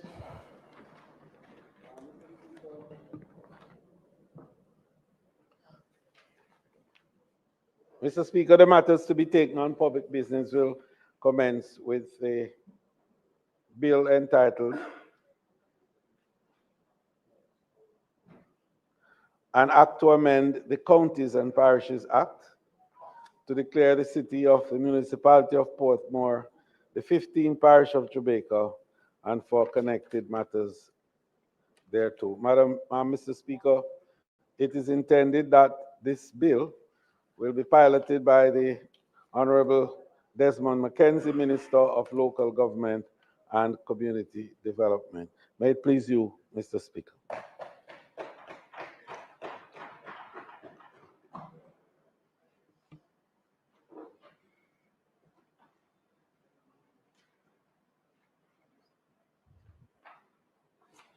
Minister.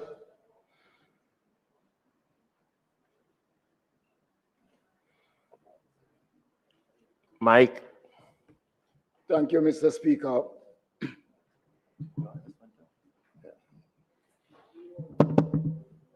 Mr. Speaker, this is a day of tremendous historical significance. This is the day when we, as lawmakers of this parliament, begin the process of transforming the city municipality of Portmore into the parish of Portmore and the 15th parish of Jamaica. This is not merely adding to the counts of parishes in the island. It is in fact the first time in the history of post-colonial Jamaica that a new parish is being created.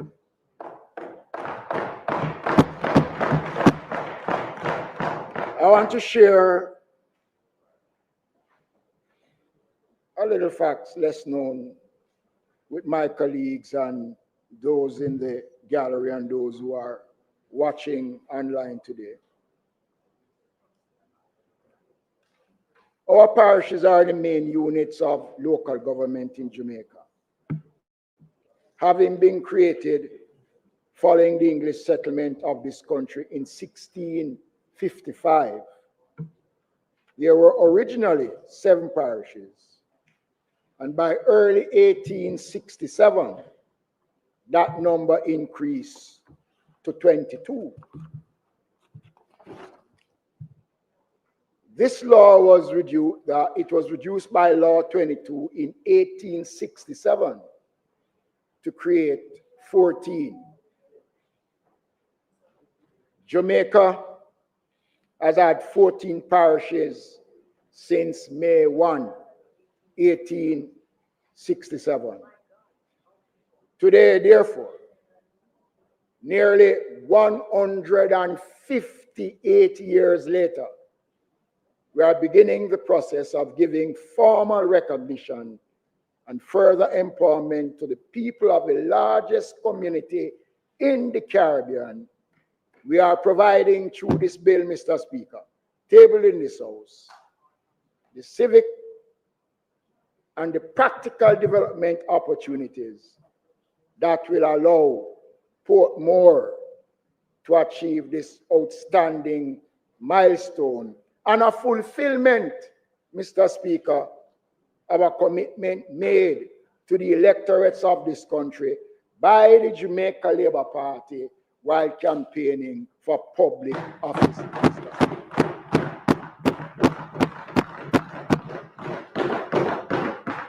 Much has been said over many years across political administration about the importance of Portmore and the aspirations of the people who live and work there.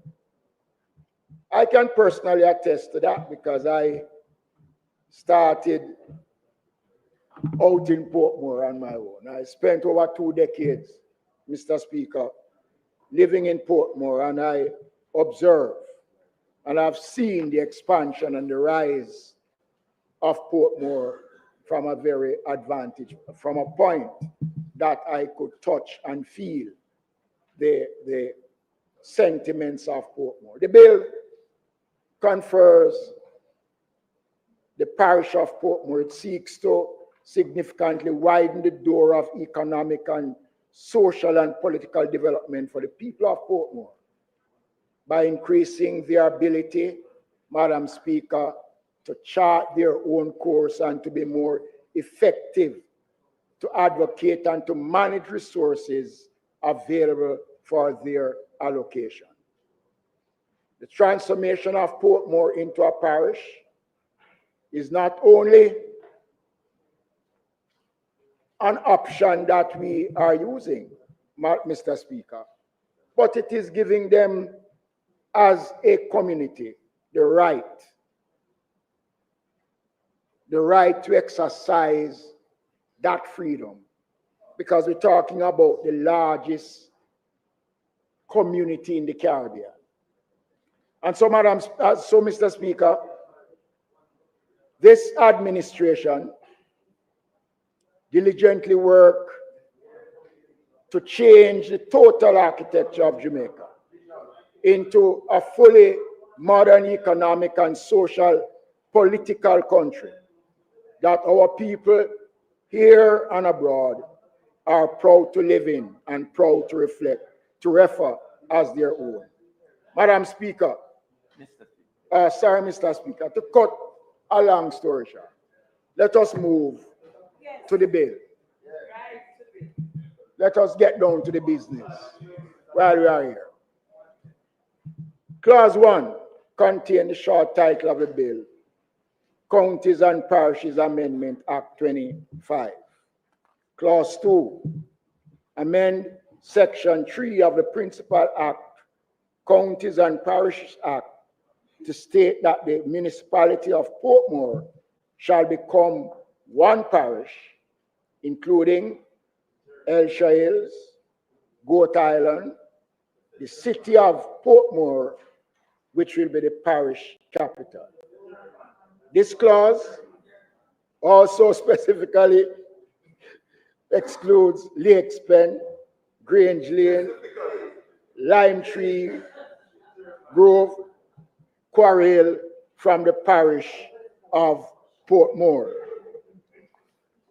Clause 3, remove the words Section 5 and 6 from the subsection Section 4 of the original act and replace with the word Sections A, Section 3AA and 5.6.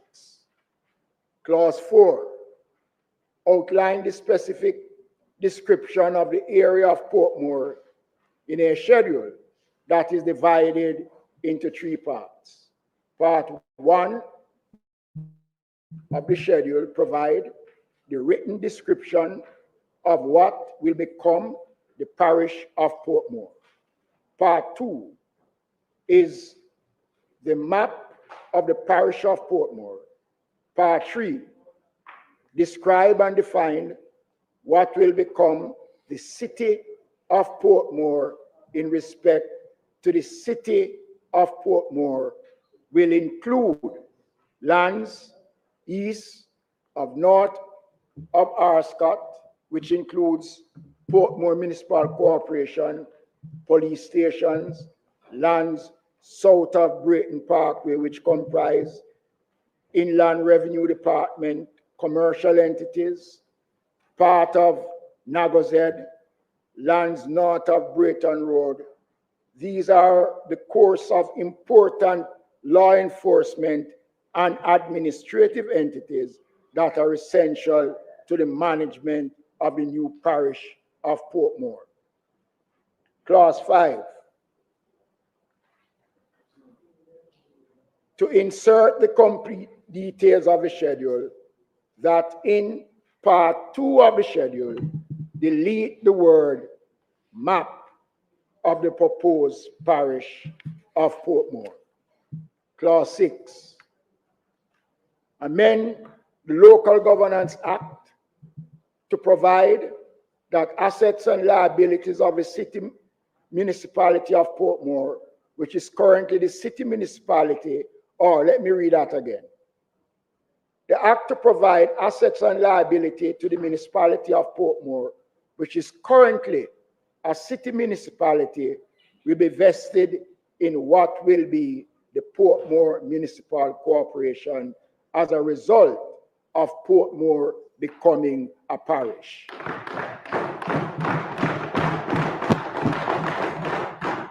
Clause 7.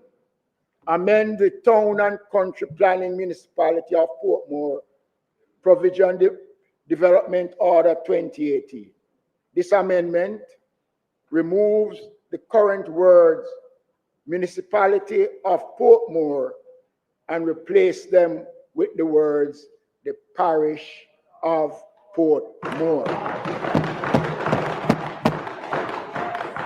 This clause also replaces the first schedule with a new area of the parish of Portmore set out in 9 specific geographical areas that constitute the boundaries of the parish.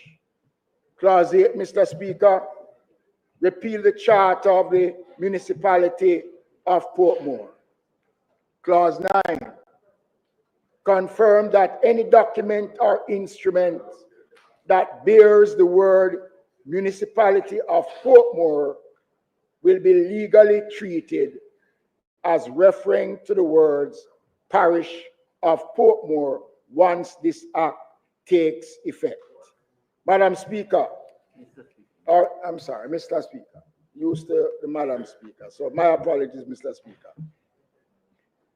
We have at last come to the point where after many meetings, discussions, articles, letters, reflecting many views about the potential of this area, this administration has taken action.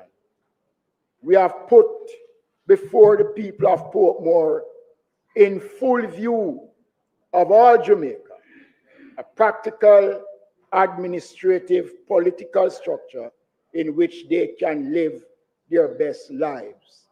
The people of the Sunshine City of Portmore are special, and the government is honored to also provide through this bill civic opportunity for them to live, work, raise families, and to do business in their own parish, the parish of Portmore.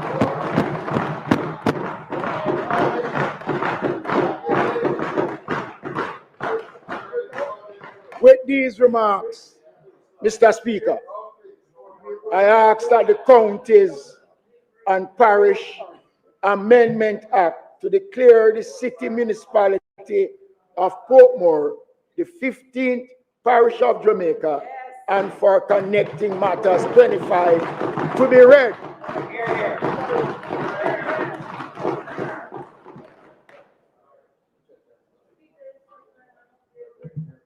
A second time.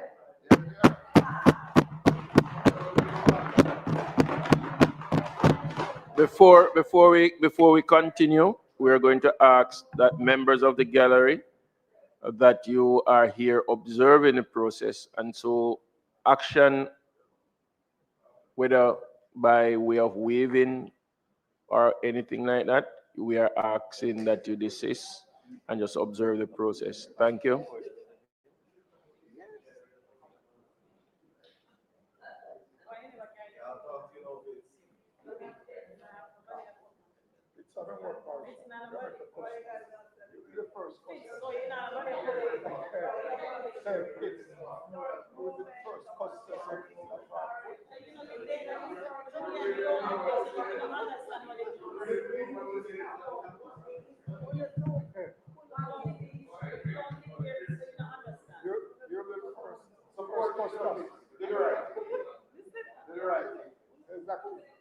Supported fifth.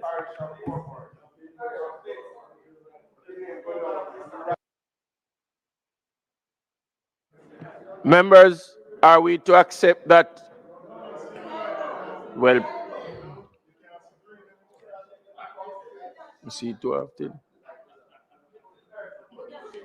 Now that it seems that Member Jackson is about to say something. He wasn't paying attention, madam. You are now on the floor, Member Jackson. Could I be?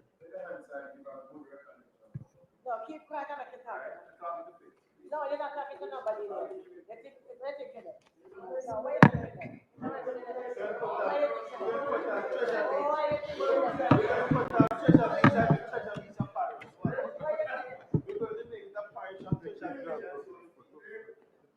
Mr. Speaker, this bill was tabled on the 28th of January 2025. That date marks a sad day in the history of this parliament.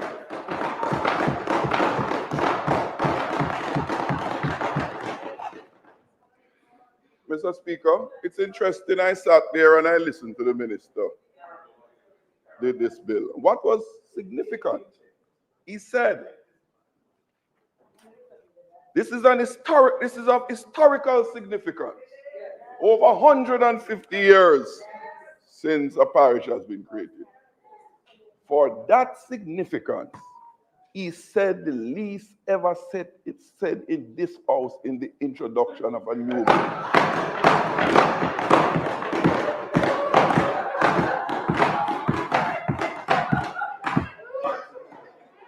Mr. Speaker,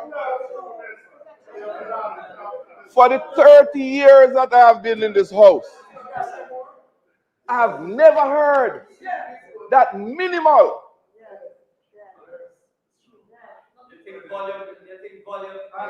You keep quiet.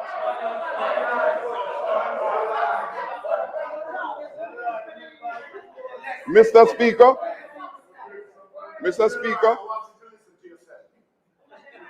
Speaker, this bill entitled An Act to Amend the Counties and Parishes Act to declare City Municipality of Portmore the 15th parish of Jamaica and 4 connected matters. Mr. Speaker, this bill would have been most appropriately entitled the Gerrymandering of Political Boundaries Bill of 2025.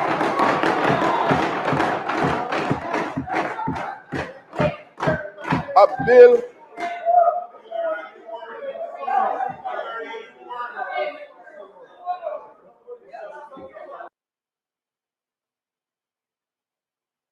If we can have, let us. Mr. Speaker, nowhere in my presentation or nowhere written within the bill or in my remarks was the word gerrymandering. So I would ask the member not to rename, which is his intention, Mr. Speaker. Okay?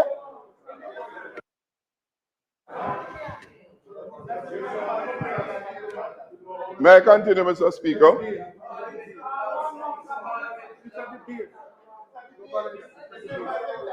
Mr. Speaker, Whilst members, whilst we are at the stage of debating, it is good and wise that we listen to each other when we are presenting. Continue. Turn your mic on. And indeed, we must listen to ourselves too. And I repeat, Mr. Speaker, I said the bill as titled, in my opinion, and I believe in many, would be most appropriately named the Gerrymandering of Political Boundaries Bill of 2025.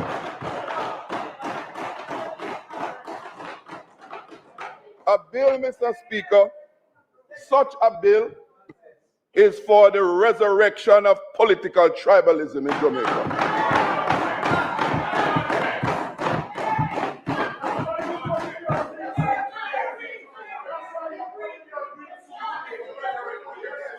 Mr. Speaker, I made the remark,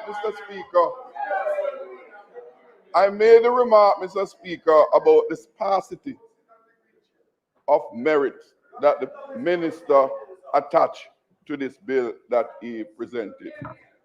He spoke about increasing governance and all of that. When you read the MOA,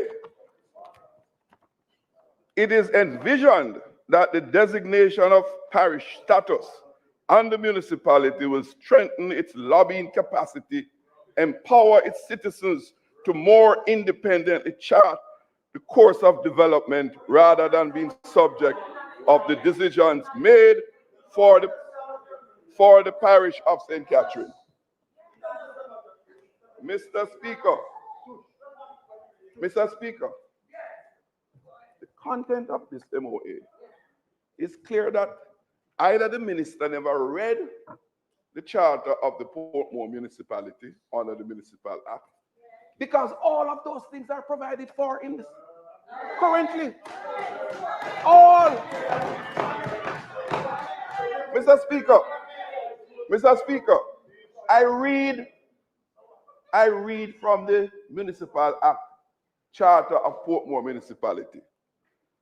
Objects of the municipality to provide for efficient and accountable management of the affairs of the municipality of Portmore, to institute such measures as are necessary for ensuring that the management of the affairs of the municipality are conducted in a manner which is responsive to the needs and aspirations of the inhabitants of Portmore. It's here. And it goes further. To provide a governance mechanism which will enable the inhabitants of Portmore to participate in determining the social services and regulatory framework which will best satisfy their needs and expectations. And it goes on. Verify whether public resources and authority are utilized or exercised as the case may be to their satisfaction. To their satisfaction. It's here. And it goes on. To vigorously pursue the development opportunities which are available to Portmore and to institute such measures as are necessary for achieving public order and the provision of civic amenities so as to enhance the quality of life of the inhabitants. To promote social cohesiveness and a sense of civic duty, responsibilities among all inhabitants and stakeholders in Portmore in order to facilitate collective action and commitment towards achieving the goal of a harmonious and stable community. This is here. Nothing will be created by what they're seeking to do. But you know what, Mr. Speaker? You know what, Mr. Speaker? In this bill lies a slew of deception. A slew of deception. If you look at clause, this is a bill with 9 clauses. If you look at clause 8, a simple one sentence section 8, the Charter of the Municipality of Portmore, 2015 is repealed. One sentence, repeals the charter. You know what else is in this charter that they're repealing, Mr. Speaker? You know what they are ripping apart from the people of Portmore, Mr. Speaker? They are ripping away from Portmore their right to elect their own mayors. That is what is provided for in the charter. Those are not my opinion. This is here. Read it. This is what is in the charter. Mr. Speaker, one of the reasons why I feel very strongly about this matter, the people of Portmore between 1994, 1995, through to 2002, 2003, they had extensive consultations right across the municipality for over 8 years. This was not a construct of the PNP government in 2003. This represents what the people of Portmore demanded.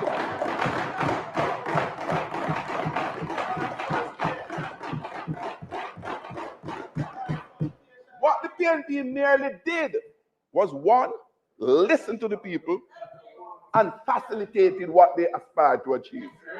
That's what brings this about. We and this side take no ownership of it. It belongs to the people of Portmore.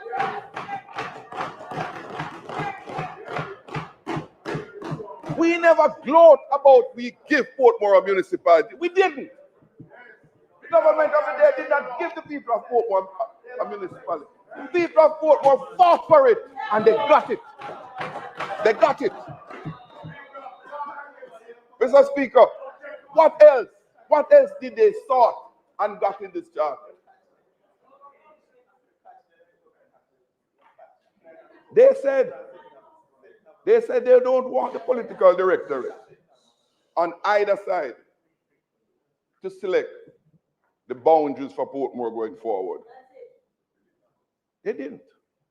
They said they want to be a part of it. And that's why in the law, it was stipulated that any new proposed boundary from what started the municipality must have at least 1/7 participation by the residents of Portmore. That's what they fought for. What this bill that this government brings here is to say to the people of Portmore, shut your mouth. We will not listen to you. You will determine their boundaries. That's what this bill does.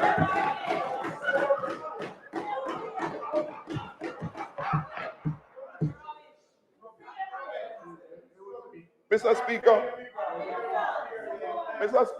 what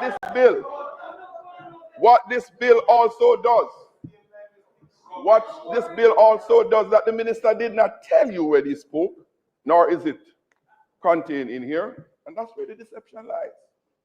This bill is all about one thing. All about one thing. It is all about creating a political stronghold for the Jamaica Labour Party.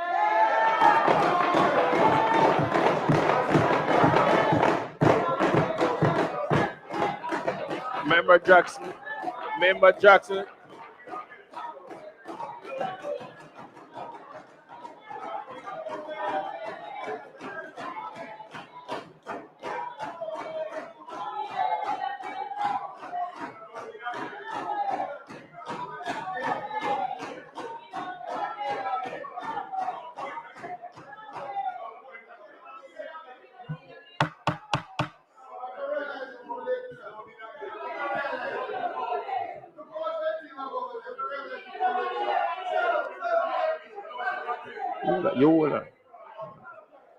The minister wants to rise on a point of order.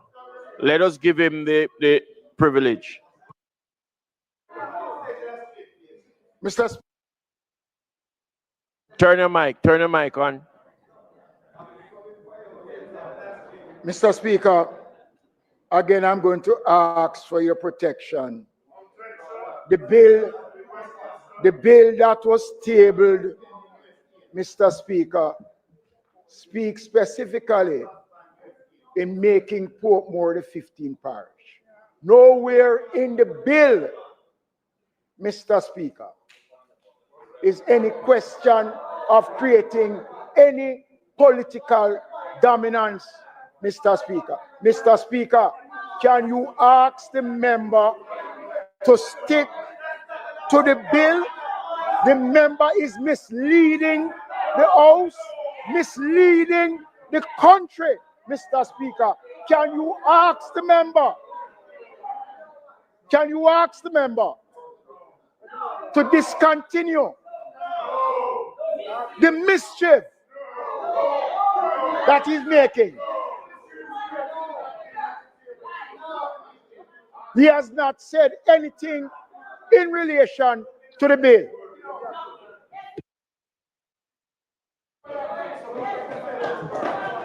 May I continue,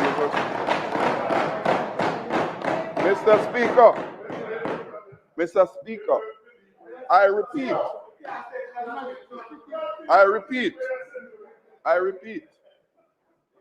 based on what is set out here, the effect of this bill is solely for the purpose of creating political advantage. Mr. Speaker, I quote, the most difficult of the three was Portmore Pines, and we have made it much easier now. I have been fighting before 2011, when we had the last boundary change, that Portmore should not go to Spanish Town. And today, I am happy to say that we have the boundary that we wanted all along. Quarry Hill, Lakes Pen, Lime Tree Grove, Grange Lane, on that side will no longer be in Portmore. And I go further. Mr. Speaker, when we take off Portmore from St. Catherine, it's a different ball game. We have what? 41 seats now or 42 seats? Out of this 42, they have 12 in Portmore. We won 2, they won 10. Yet they won the St. Catherine Parish Council by 1 seat, even though they carry 10 from Portmore. Now, we give them back them PNP 10 seats. Leave us alone over here. And it means that under no circumstances, PNP can ever win the St. Catherine Parish Council again. Never again. Mr. Speaker, those are the words from the former senior cabinet member of that side and member of parliament for Southwest St. Catherine. Those are not my words. So when I hear the minister get up on a point of order, I know his conscience is not setting him free.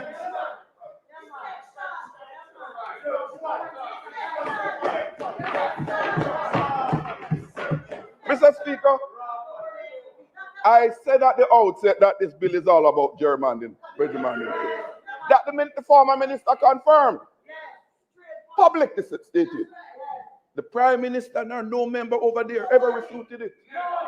Never once. And they have the nerve to come here and talk about it's not about political boundary. The very narrative in this was made by that member. Mr. Speaker, this gerrymandering bill is to undo. This gerrymandering bill is to undo the result of the local government election last February. They never won the municipality by the ballot, so they want to use their majority in parliament to achieve that. Mr. Speaker, this is a cruel act. This is a wicked act. This bill, Mr. Speaker, this is not about Portmore. It's about the democracy of this country. They have started along a slippery slope to get what they want by circumventing the Electoral Commission of Jamaica. That's what it's all about. The Electoral Advisory Commission, Mr. Speaker, clearly sets out since 1979 that no longer should political boundary be determined by any incumbent government.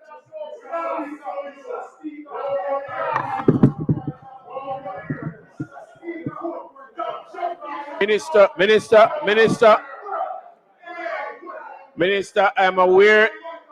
am aware that you are rising on a point of order.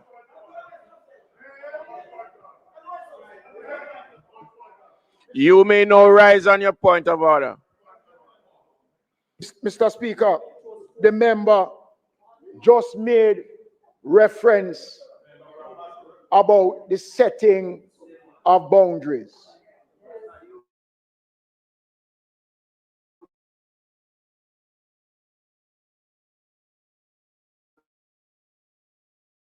Mr. Speaker, there is nowhere publishing political boundaries were mentioned. That is not the dictate of the bill. That is not our responsibility to set political boundaries.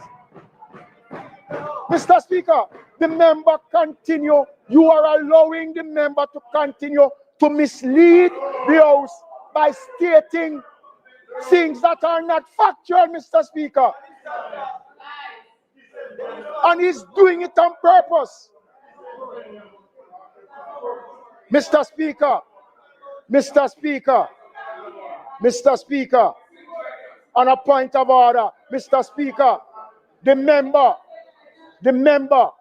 in his effort to win support, needs to tell the country why he's against Portmore becoming the 15th parish.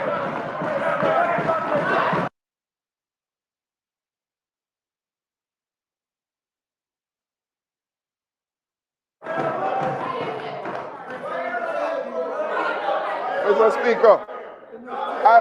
Speaker, I wish to continue from where I left. Mr. Speaker, I indicated that this bill, you know, this 1867 bill, as he rightfully said, over 158 years ago, was a bill promulgated to allow the landowners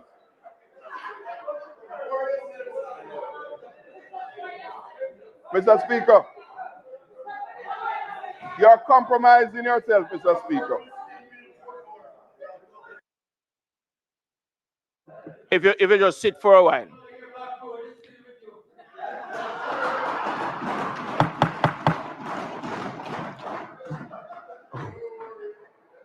One of the things that I've observed,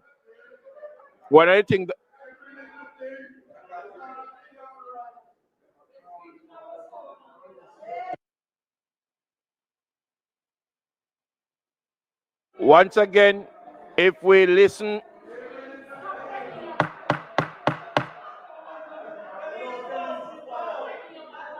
members, we are guided by the standing order. Remember now, we are guided by the standing order. And the standing order places speaker here. And therefore, if I am unable to get us to act in a certain way, then I will use the same standing order to rule. It happens on both sides. And I'm going to ask that on more than one occasion, we would have used the act of a standing order position to make statements. It happens on both sides. We are debating the matter. We are debating the matter. All of us at times put our hand and say, point of order, and we make statements.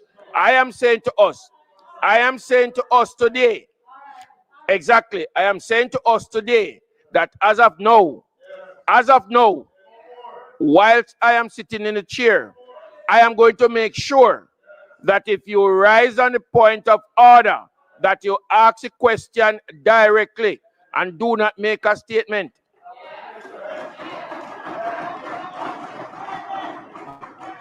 So, what is good for the goose must be good for the gander. Continue.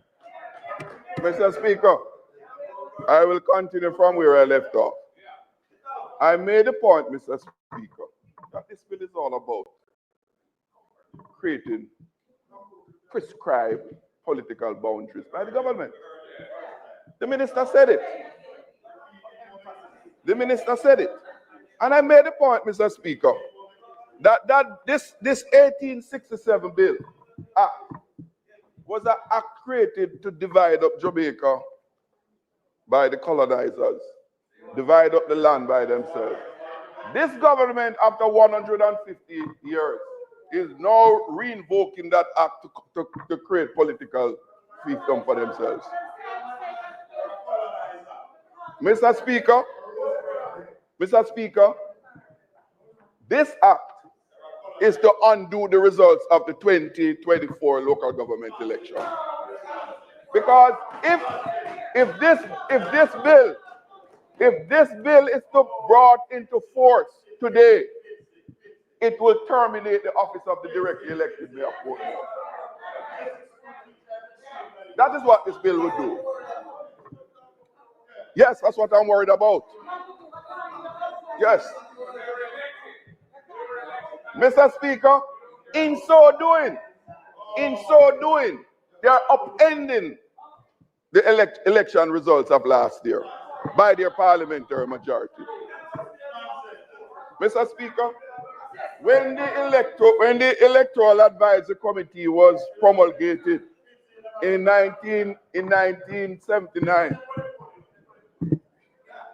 you know, one of our successes as a country is that the wisdom of the JLP and the PNP then prevailed, led by Michael Manley and Mr. Edward Siaga, in promulgating. They promulgated the Electoral Advisory Committee to ensure that no constituency and divisional boundary is determined by any party. Mr. Speaker, the Minister of Local Government and the Member of Parliament for West Kingston, I am confident this causes Mr. Siaga to turn in his grave. Because this bill is to upend what the Electoral Advisory Committee seek to do. Mr. Speaker, this bill is nothing more than a power grab by the government. That's what it's all about. It's the most anti-democratic bill that this country has ever seen since for 44 years. Mr. Speaker, it is what in 2025 is now parliamentary tyranny, power drunkenness by their majority over there. That's what it's all about, power drunkenness.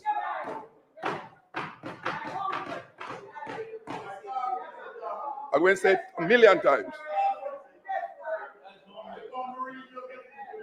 Member,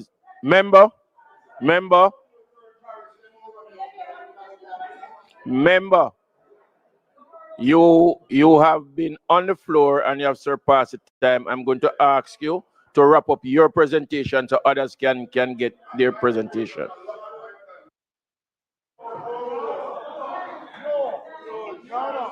Turn your mic on.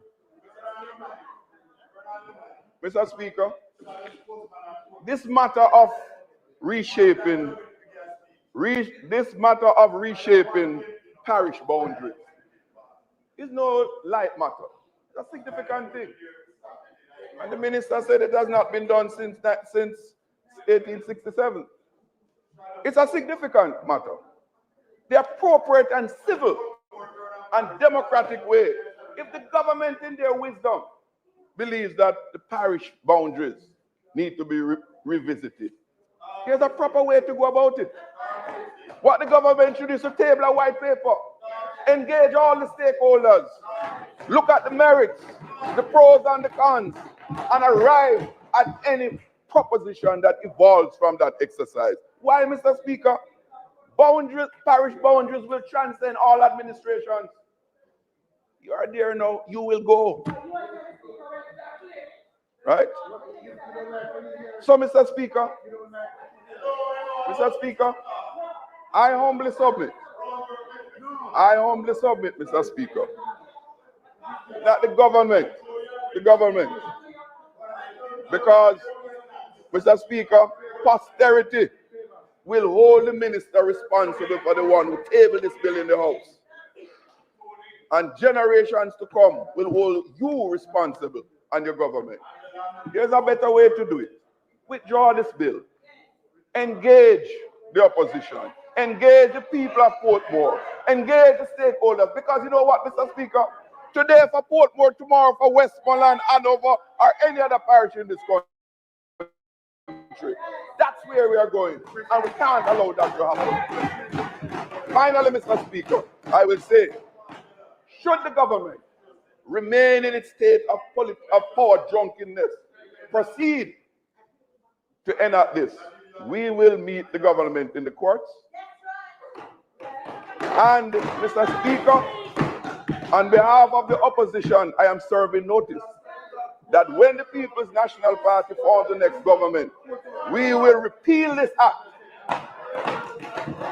And we will allow the people of Portmore to determine their destiny, their form of government, because the will of the people must always prevail.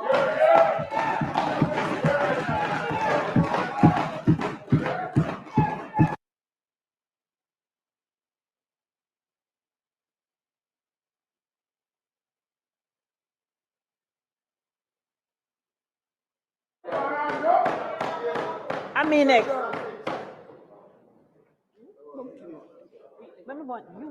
You end, man. Thank you, Mr. Speaker. You know, I'm ashamed that Fitz, you're my member of parliament. Member Jackson, that you're the member from South St. Catherine. Don't let them tell you what to say. That as the member of parliament for where I live, you seem not to really care about the people living in Cabinet State.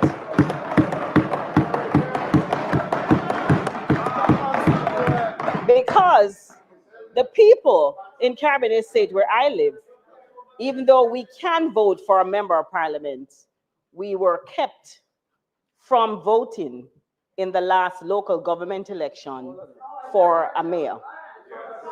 And so today, I rise to lend my voice in support of making Portmore the 15th parish of Jamaica. And I have to say that as a proud tax-paying resident of Portmore, I, along with thousands of others, believe that it is our time that this borders change. Right now, we are in limbo, living in what feels like a no man's land. And despite contributing our fair share of the economy, we are denied the fundamental right to vote for a mayor who will manage the very taxes that we pay. I believe that this is an injustice in our democracy. Mr. Speaker, I have called Portmore home for the last 14 years. And I have witnessed an incredible transformation in Portmore. I recall when I moved there, where there were trees and now buildings, businesses. I remember, again, as I stated, it was called a dormitory. People were only coming in leaving to go to work, but now we have persons coming into Portmore from Old Harbour, from Mandeville, from Kingston, to come to work, to do business, to invest, to work. And so if Portmore is generating this level of economic activity, why should we not have the autonomy and governance benefiting the parish? Mr. Speaker, the time for change is now. Time come for Portmore. Again, as I said, I want to take the example of the community where I live in Caribbean Estates, where there are over 1,800 residents living there, possibly more, because there are 930-something homes. And you have at least 2 or 3 persons living in each house who are possibly voters. And so we want to make sure that our taxpaying dollar is used in the right way and have a say. I believe that we deserve the proper representation. We deserve control over our local governance. We deserve the dignity of becoming recognized as Jamaica's 15th parish. And Mr. Speaker, I want to say, that it is time for Portmore to gain its rightful status. And so I ask my colleagues to support this bill for Portmore to become the 15th parish.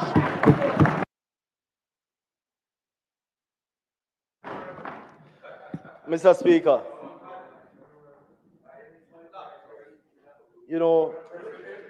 I sat here earlier, Mr. Speaker, and listened to my colleague from St. Catherine South. And Mr. Speaker, it became even clear to me that hypocrisy oftentimes tries to hide itself behind political partisanship. Hypocrisy, Mr. Speaker, because I recall leading up to the 2003 local government election, when the PNP supporters, led by George Lee, threatened the then PNP administration that they will not support the PNP government in the upcoming local government election. Mr. Speaker, that I entered representational politics, Mr. Speaker. I entered representational politics, Mr. Speaker, around 2002. And Mr. Speaker,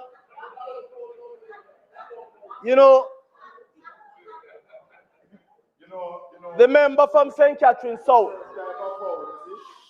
mentioned earlier that this bill was tabled earlier this year.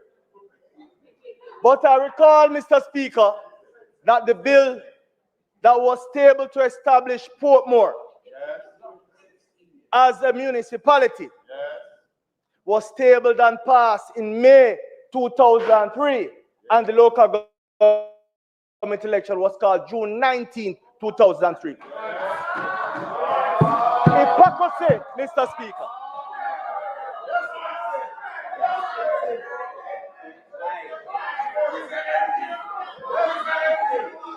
Mr. Speaker, I am ashamed to call this Jackson my member of parliament.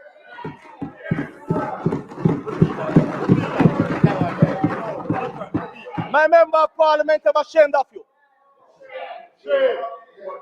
I am ashamed of you, Mr. MP.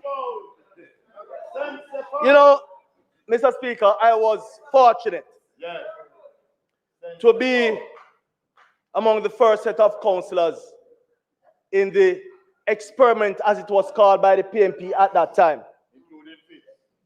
The experiment in the process of establishing Portmore as a parish. The municipality of Portmore was created in 2003. I was among the 11 councillors elected at that time. My division, Mr. Speaker, at the time was called the Nagoe Division. And I am proud to state here that my political career started there. in the Nagwe division. Mr. Speaker, and I'm sure my member of parliament then, because I was a councillor in St. Catherine South, he was my member of parliament then. And he remains my member of parliament because my vote still resides in St. Catherine Southern. You know, I am not a hypocrite. So I could not vote for the current member of parliament. And I've never voted for the member of parliament that sits on that side. And the margin is getting smaller and smaller.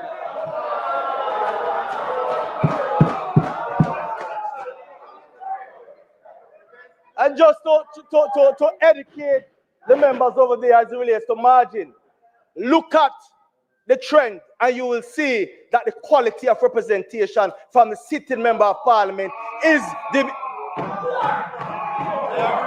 No, history. Listen, numbers don't lie, Mr. Speaker. But Mr. Speaker, back to the level of hypocrisy that is being exhibited by those on that side, Mr. Speaker. Mr. Speaker, you know, Mr. Speaker, the experiment, Mr. Speaker, where the municipality of Portmore was established in 2003, was a part of the process to give the people of Portmore full autonomy, full control of their destiny. I want to remind this House, Mr. Speaker, that in 2003, all 11 councillors who were elected in the municipality of Portmore had to attend and still must attend meetings in St. Catherine. In fact, Mr. Speaker, our first allegiance is sworn to the St. Catherine Municipal Corporation. At that time, it was called the St. Catherine Parish Council. Mr. Speaker, I benefited from that because even though my division was in the municipality of Portmore, I became the deputy mayor in St. Catherine in 2003. 2 years thereafter, Mr. Speaker, I became the mayor and chairman of the St. Catherine Parish Council, even though, Mr. Speaker, my division was in Portmore. And what is ironic, Mr. Speaker, that what is very much ironic, Mr. Speaker, is that every second Wednesday night, I had to attend the General Council meeting of the Portmore Municipal Council at the time. That was being presided over by a mayor. I sat there as a councillor. But the next morning, the Thursday thereafter, the second Thursday, I am in charge of every single thing in the parish of St. Catherine.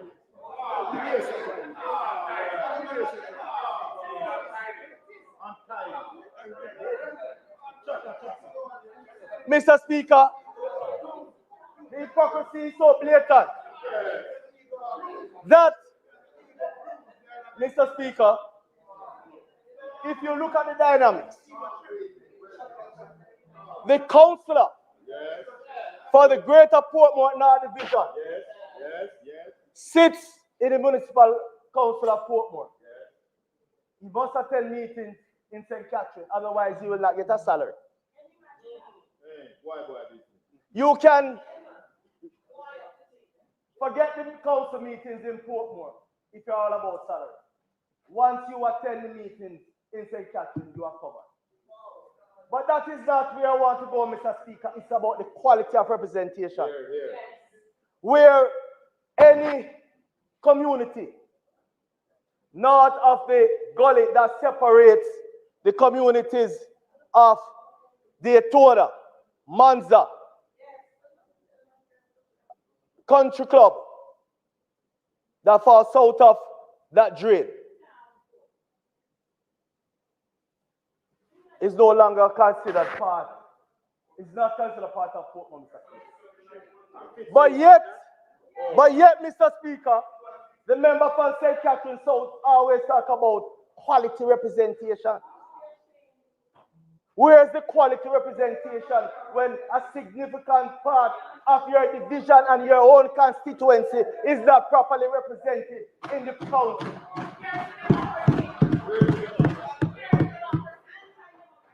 Mr. Speaker, it speaks to Mr. Speaker, hypocrisy.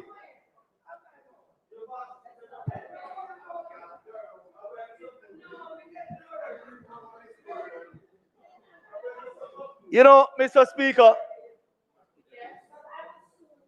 you know, in recent times, it is becoming clear, Mr. Speaker. It is becoming clear that desperation is setting in.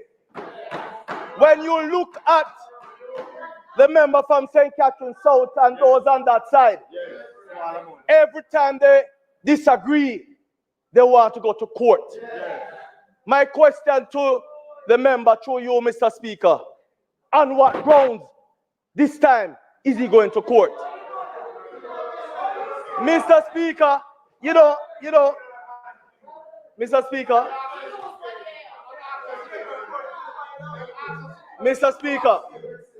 the people of Portmore were consulted in 2020. This government, Mr. Speaker, has the balls, the courage to fulfill a commitment that started under the previous PMP administration. It started under a previous PMP administration. It started when they tabled the bill to establish Portmore as a municipality. We are brave enough to complete the process.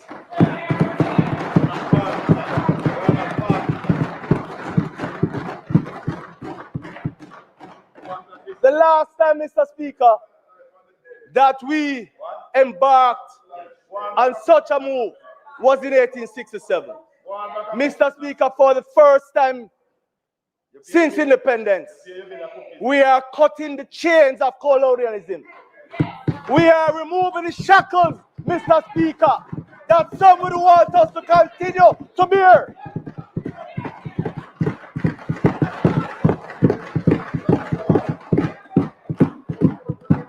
We are government, Mr. Speaker, about action, not a bag of mouth.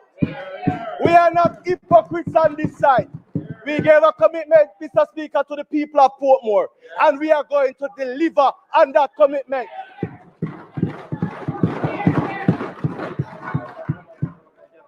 Mr. Speaker, you know, I listened carefully, and the member from St. Catherine South tried to spread some propaganda and attack the minister. But I'm sure the member and those on that side are well versed as it relates to law. It is the responsibility of this parliament to establish parishes. It is the responsibility of the Electoral Commission of Jamaica to establish constituency boundaries. So, Mr. Speaker, when they come with their gimmicks and lies,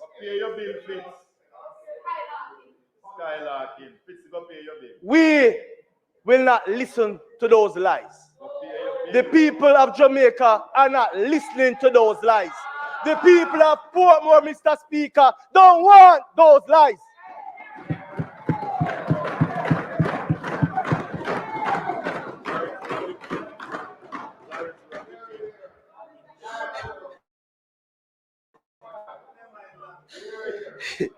Mr. Speaker, it is clear that the will of the people of Portmore is for the establishment of Portmore as Jamaica's 15th parish.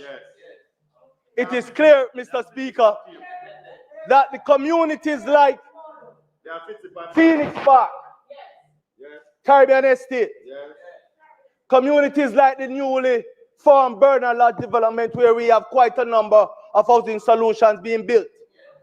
They want to find a place. They want to find a place that they can call their own, Mr. Speaker. They want to be able to vote for their local government representative. And you know, Mr. Speaker, just looking at my former colleagues,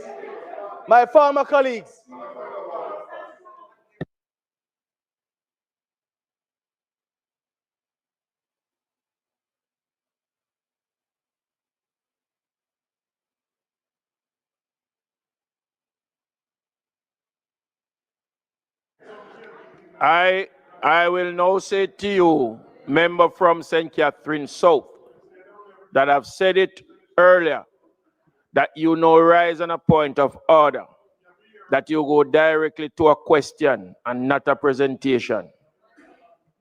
Mr. Speaker, the point of order is the area that the member refers to does vote for a local government representative, which falls in the St. Catherine Parish Council. They do vote for a councillor. What is the question?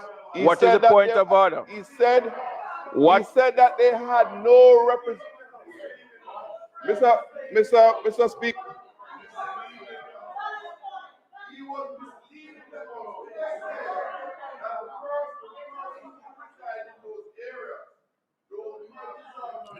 Your mic.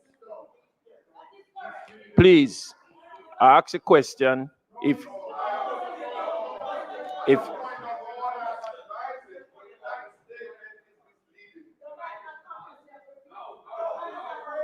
For the record, Mr. Speaker, my point of order is that the statement by the member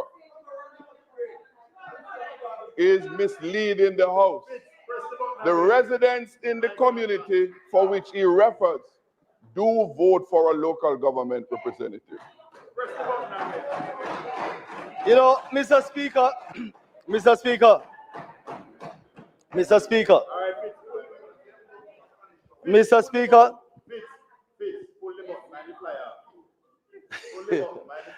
you know, Mr. Speaker,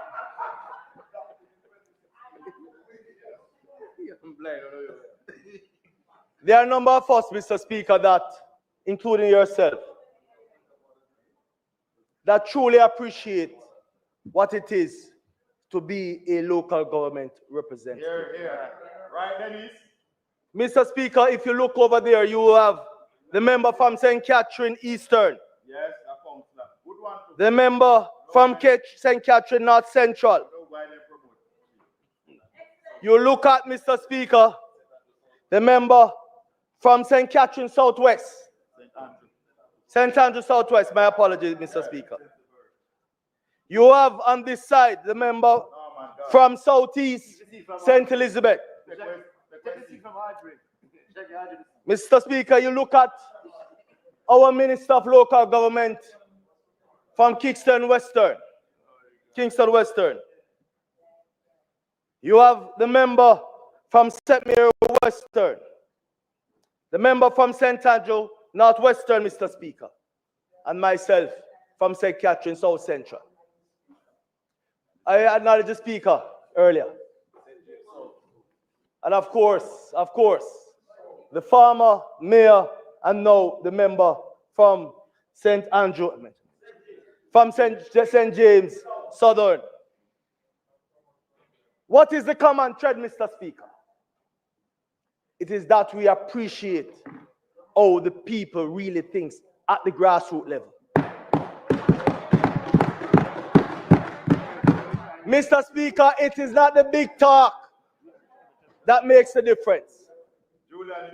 It is the night, the drain, the lane, the street lights, the garbage collection. Mr. Speaker, it is the quality of representation that finds itself at the community level. While national issues are important, Mr. Speaker, an appreciation of what is at the core, what matters to the people. And that is why, Mr. Speaker, the member from St. Catherine South don't get it. It is shameful that former local government practitioners on that side do not appreciate what it is to give people true autonomy. It is a sad day. It's a sad day, Mr. Speaker, when some of the members over there, we sat together in the St. Catherine Parish Council. We worked together, Mr. Speaker. We worked together, Mr. Speaker, to ensure that everybody that lives within the parish gets quality representation. Mr. Speaker, why are they now denying the people of Portmore quality representation?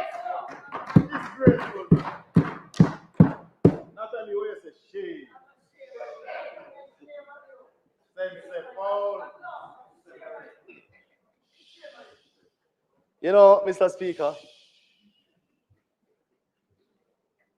it doesn't matter which party we support. At the core of representational politics is the people. Mr. Speaker, we have been listening over the last 2 to 3 years. In fact, Mr. Speaker, we have gone even further. We have been listening since 2002. And Mr. Speaker, we are going to answer and give the people of Portmore what they deserve. Mr. Speaker, I'm going to close. I'm going to close at this moment, Mr. Speaker. Because, Mr. Speaker, I came up through the local government system. I know what it is, Mr. Speaker, to deal with local issues. Some of them don't appreciate that. But, Mr. Speaker, we on this side believe in the people. We believe, Mr. Speaker, that the people of Portmore must get what they asked for. They spoke clearly, Mr. Speaker, in 2020, when for the first time they voted unanimously for the Jamaica Labour Party government that gave a commitment to establish Portmore as Jamaica's 15th parish. Mr. Speaker, we are going to deliver on that commitment.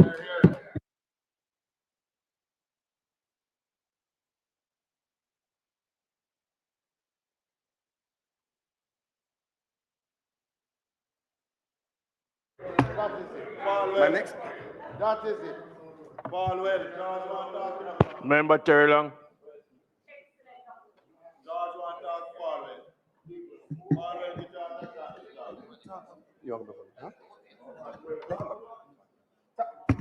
Mr. Speaker, I yield to my colleague whose mic was actually on before me.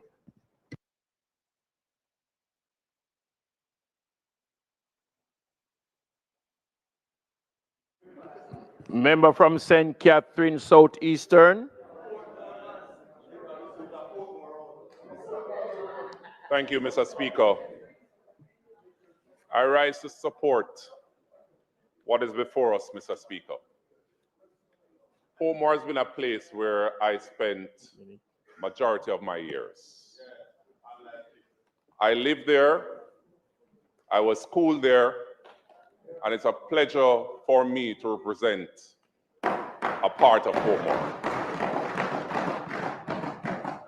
I agree with what my colleagues on this side mentioned earlier about Portmore. Mr. Speaker, contrary to what my opposite side, the member from South St. Catherine, would want to say, the people of Portmore in 2020, after listening to the manifesto by the Jamaica Labour Party government, vote handsomely in ensuring that 2 out of the 3 constituencies in Portmore are represented by the Jamaica Labour Party. Mr. Speaker, shortly after that, a joint select committee was established. Members from the government side and the opposition. The member from South St. Catherine was a part of the joint select committee. We had robust discussion on the matter. Majority of what I'm hearing today were not brought forth in those joint select committees. Mr. Speaker, submissions were asked, submissions were made, an extension was given for those submissions, and especially the opposition councillors in my constituency gave submission to the joint select committee. Mr. Speaker, personally, I have had many meetings with members from my constituency, with presidents from the various citizen associations. And not everyone will agree, but the majority in my constituency want Portmore to be the 15th parish. Mr. Speaker, after the last local government election, we had meetings, we had consultation, even the elected mayor for Portmore had a consultation at the chamber of the municipal council, and majority of the persons there were in agreement with Portmore to become the 15th parish. Mr. Speaker,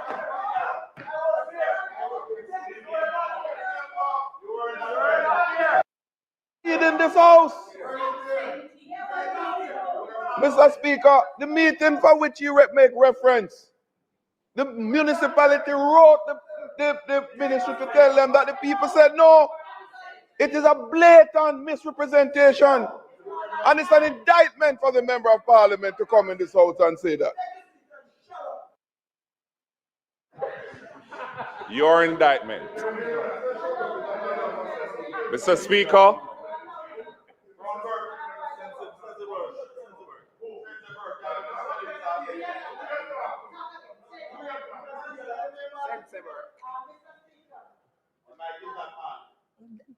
Thank you very much for acknowledging that. Mr. Speaker, I rise on a point of order to ensure that your eyes are not blind and your ears are not deaf. Because when the member over there told the member speaking to shut up, told me to shut up a while ago, and actually called my name and told me he was telling me to shut up, you said nothing. And this kind of partisanship in the bench that you hold is unacceptable, especially when it is that we are debating a bill that is purely political to stay very long.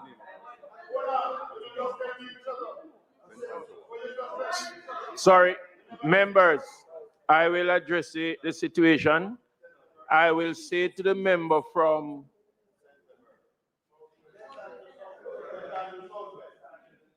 South, St. Andrews Southwestern, that I also heard when you referred to the member from St. Mary Western to go and shear the fowls at his home. And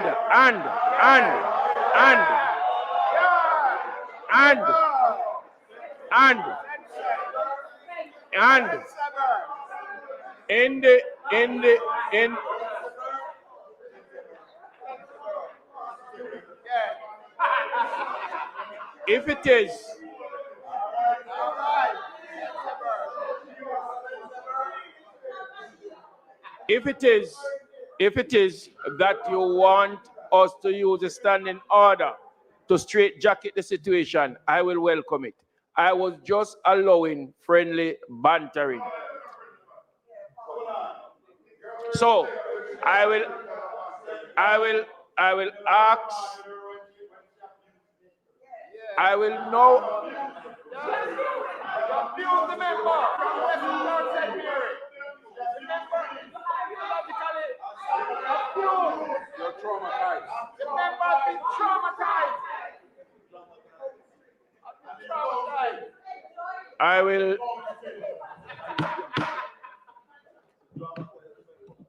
will know.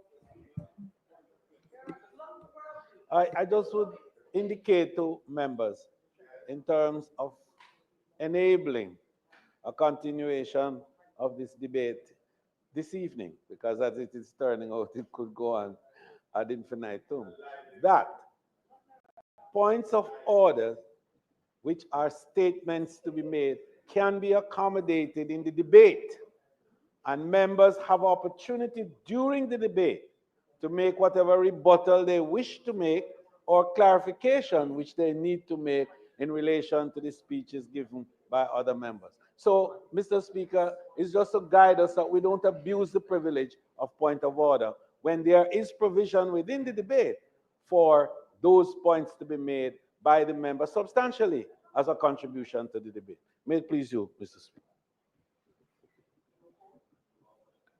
Mr. Speaker, you actually asked a question whether or not, you made a statement about what I said when I told the member to go shame foul and yard. I said that because you as speaker would have heard him being disrespectful, and you did and said nothing. And so I thought it was important to stand in my own defense, and that's why I said what I did. We are not going to wait. We are not going to be going tit for tat in the situation. We must continue with the debate of the matter at hand.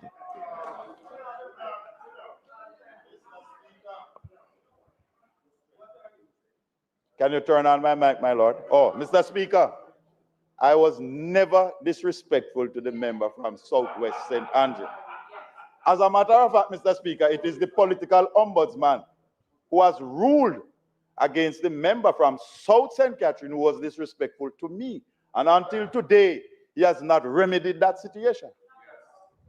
And the member from Southwest made her remarks, and we allowed it as friendly banter. But for her now to come and try to switch it, it's disingenuous. I will know at this time rule that we continue with the debate of the matter at hand. The speaker was member from St. Catherine Southeastern. May you wish to continue. Mr. Speaker, thank you, Mr. Speaker. Mr. Speaker, it amazed me as to the true reason why my opposition counterpart, especially the member from South St. Catherine, is not interested in Portmore to become the 15th parish. Mr. Speaker, my colleagues mentioned earlier the untidiness of the current arrangement. That has to be corrected. It cannot be that residents of one of the division in Portmore can vote for the councillor, but not the mayor. And in the same division, that person is represented by a councillor from the Portmore municipality, and the mayor is in St. Catherine. It's untidy, Mr. Chairman. It cannot be as well that all the councillors from the Portmore Municipal Council must attend meetings at St. Catherine Municipal Council. If not, they are not paid. It is untidy, Mr. Chairman. With Portmore becoming the 15th parish, Portmore has the capacity to chart its own affairs. More can be done with the property taxes, with the licensing of motor vehicles that will stay in Portmore to develop Portmore. Currently, Mr. Speaker, all the lands in Portmore is owned by the St. Catherine Municipal Council in trust.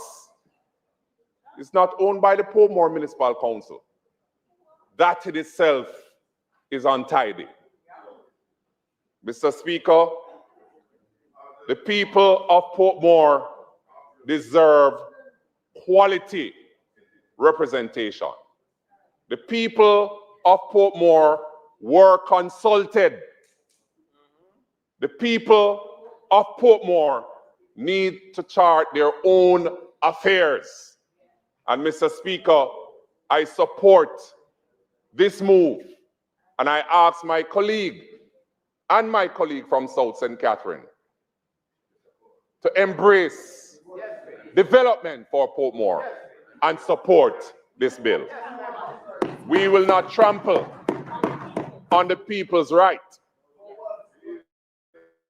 and we must represent the people well. Mr. Chair, Mr.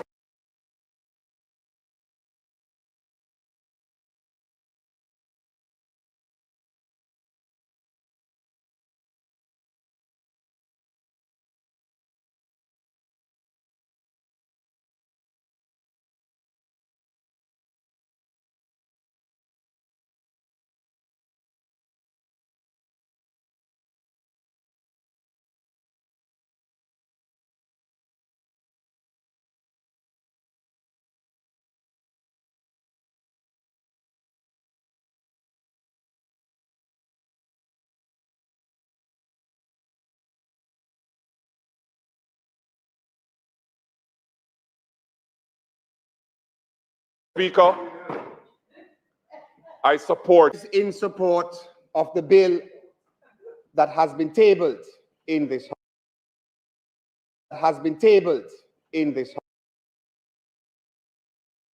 House. Before I proceed with my presentation, I need to acknowledge the councillors from Portmore who are present, as well as representatives from Citizens Association and varying communities across Portmore. The gallery is full of persons from Portmore who are here to give support to Portmore becoming a parish. I have been watching the expressions, Mr. Speaker, and I have not seen one person who is in disagreement with their parish or their municipality, their home becoming a parish. Mr. Speaker, this is important. It is important, Mr. Speaker, because we must stop playing politics with the lives of the people of Portmore. Mr. Speaker, this is historic, and that today we have a gallery full of residents coming from Portmore to support the bill is testament to the level of agreement and consultation that was done. They are here to speak for themselves. They are here to speak for themselves, Mr. Speaker. And I want Jamaica to understand. And I want the cameraman to glance at the gallery so that they can see that Portmore is aligned with the government and with this bill to make Portmore the 15th parish. You know, Mr. Speaker, in the 1960s, a great visionary, and I heard my colleague mention his name. A great visionary, the most honorable Edward George Phillips Siaga had a vision of creating Portmore in the 1960s. Mr. Speaker, that vision was scoffed at by the very opposition that is now scoffing at the vision of Portmore becoming the 15th parish. And it is hypocritical, Mr. Speaker, and it is also instructive that whilst one political party is focused on growth, development, and division, another political party is shrouded in politics and propaganda and trying to erase the vision. Mr. Speaker, Portmore on the threshold of becoming a parish. It is one of the most historic developments in city or town or country planning in Jamaica's history.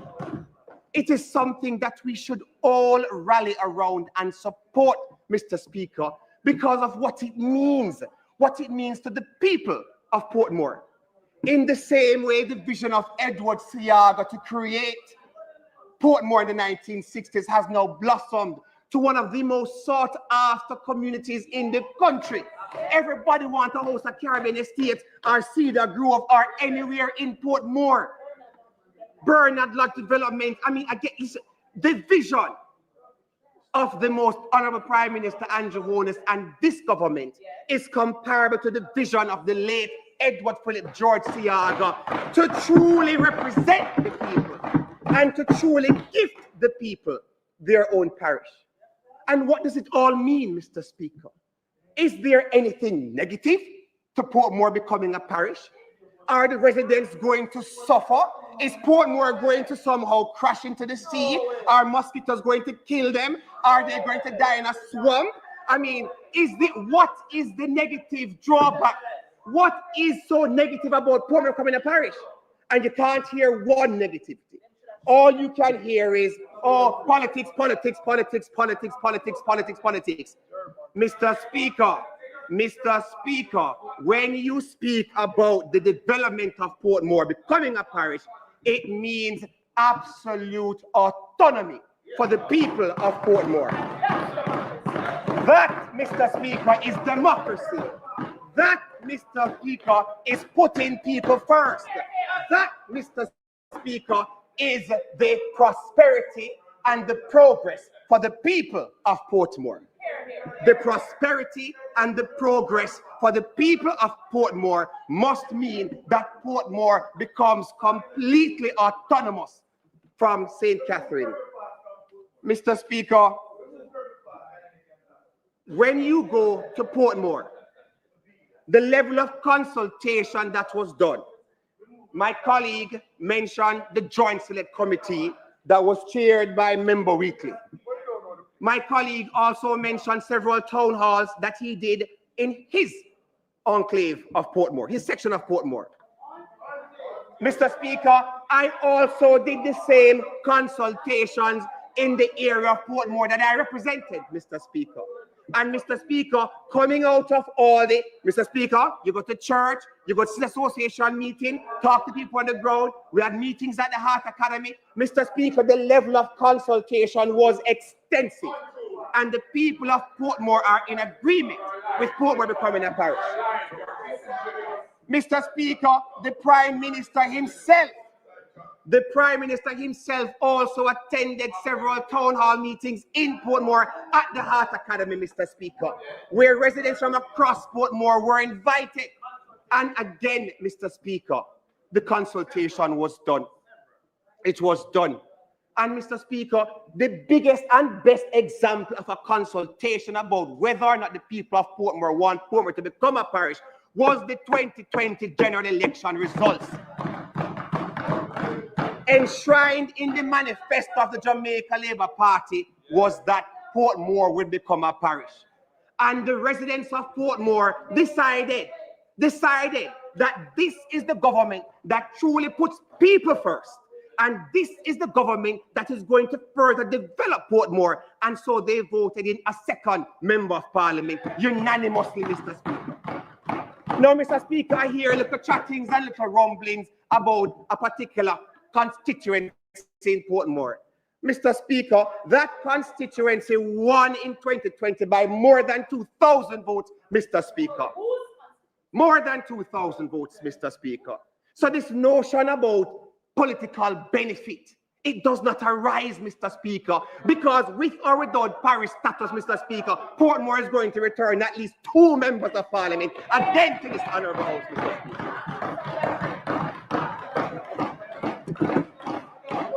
But, Mr. Mr. Speaker, since the notion of politicking was introduced, Mr. Speaker, the people of Jamaica, St. Catherine, Portmore, look at the mathematics. The real politicking is that the only reason I can think of why anybody would oppose Portmore becoming a parish is because of the constitution of the St. Catherine Municipal Corporation. Mr. Speaker, so this is not about Portmore. This is about St. Catherine Municipal Corporation. For some persons in this house who oppose it. So that is why they're opposing it, Mr. Speaker. That is why they're opposing it. Because had it been about Portmore and the growth and development of Portmore, they would say yes in agreement. Mr. Speaker, you want to talk about the growth and development of Portmore and what parish status would mean to it. Mr. Speaker, Portmore is one of the most tax-compliant communities in Jamaica. Portmore is one of the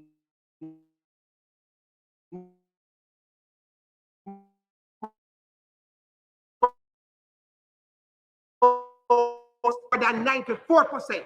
The people of Portmore want to see their tax dollars staying in Portmore and not being spread across all of St. Catherine, where it is being lost. Mr. Speaker, when you talk about the taxes in Portmore, when that money can be used to fix up the roads and develop infrastructure and take care of the needs of the residents of Portmore, Mr. Speaker, you're going to talk about increased development, increasing the personal wealth of every resident of Portmore when their property values start to increase in the context of a parish of Portmore, a high tax-paying bracket in the parish of Portmore. Mr. Speaker, it can only lead to greater investments. It can only lead to greater development programs for our young persons. Mr. Speaker, it can only lead to greater assistance for the elderly. Mr. Speaker, it can only lead to greater...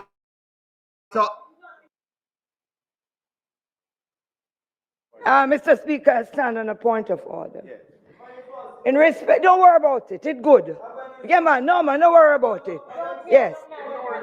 Mr. Speaker, the member spoke about is misleading the House, number one. In respect to anywhere your taxes is paid, it goes back to the municipality that it belongs to. So I want that to be very, very careful of what he is saying. He's misleading the House.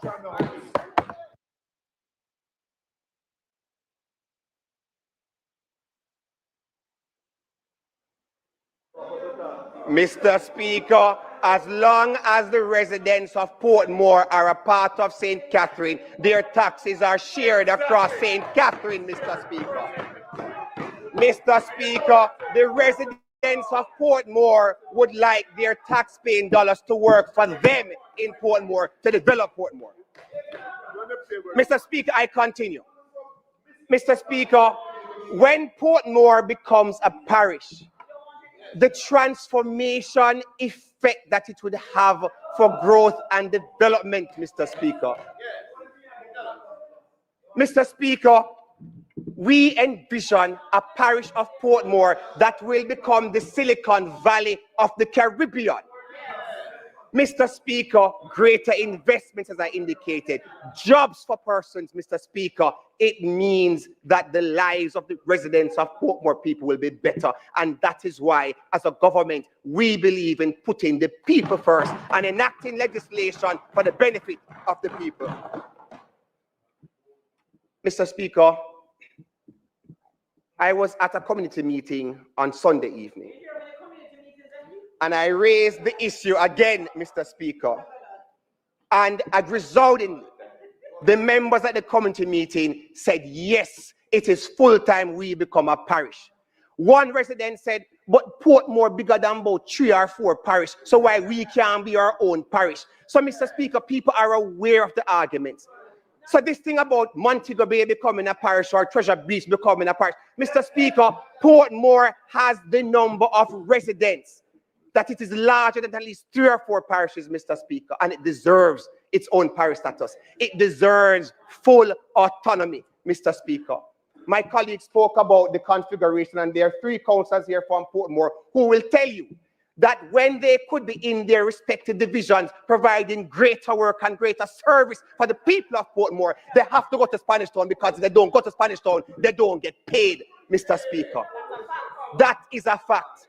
Mr. Speaker, I also represent a division, Mr. Speaker, where the residents complain because whilst they can vote for a councillor, they can't vote for the mayor. And they just don't, and for them, it's an issue, Mr. Speaker, because when local government time comes, they feel left out of the whole process. So at some point, we have to determine what is Portmore. So again, making Portmore a parish serves the greater identity purpose for the people of Portmore. And when you can identify yourself, Mr. Speaker, at all levels of governance, now that is true democracy. That is true democracy, Mr. Speaker. So, Mr. Speaker, in closing, I want to indicate that this is perhaps the most democratic bill that is being brought before this House, Mr. Speaker. And it is the most democratic bill because it serves the people of Portmore. It is the people's bill, Mr. Speaker, because it now gives them full autonomy, full voting rights, and it gives them the status of the great Portmore becoming the parish for the people. I thank you, Mr. Speaker.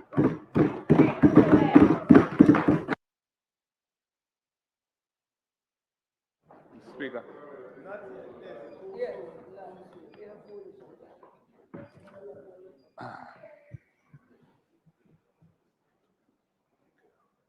May I have the lectern, please?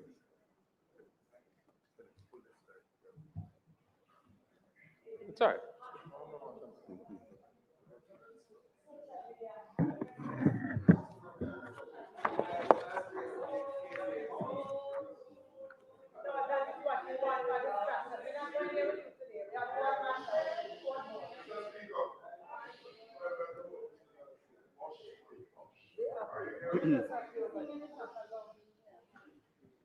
Mr.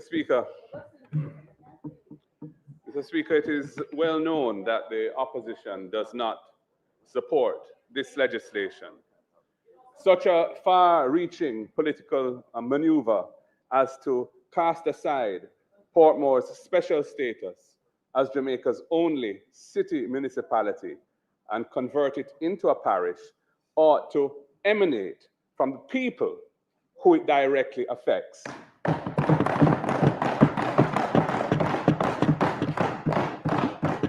It is the people of Portmore who should decide which way they wish to go. Instead, the process of consultation with the people of Portmore leading up to this point was mere political window dressing. The call for the people of Portmore to decide their future via a referendum, which has been made by this side, has been ignored. Instead, this government is ramming this legislation down their throats.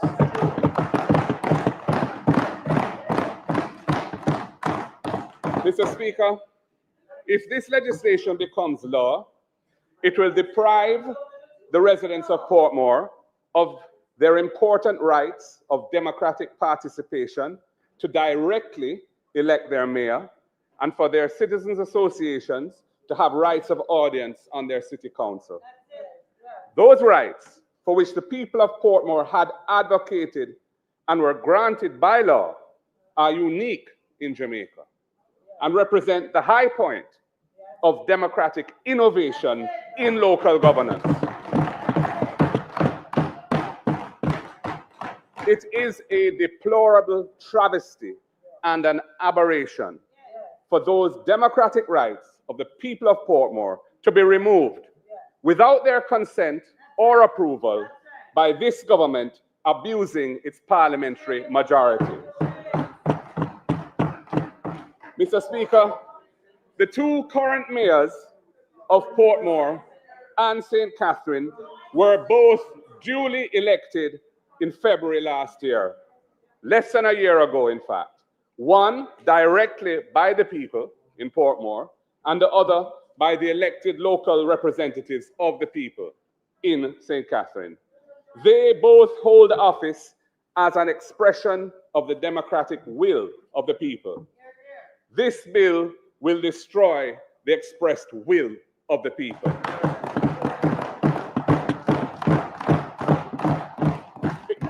It will remove the mayor of Portmore, who was chosen democratically by the residents of Portmore, and it will also result in the much reduced parish of St. Catherine suddenly having a majority of JLP councillors so that they can remove the current elected mayor and install one of their own.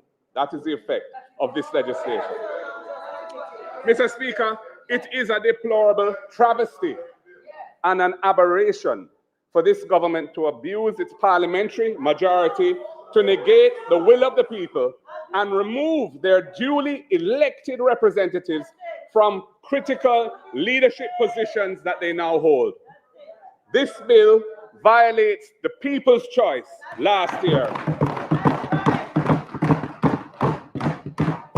We reject the abuse of Parliament to reverse the will of the people as expressed through free and fair elections. It is wrong, and we call on Jamaica to stand up against it.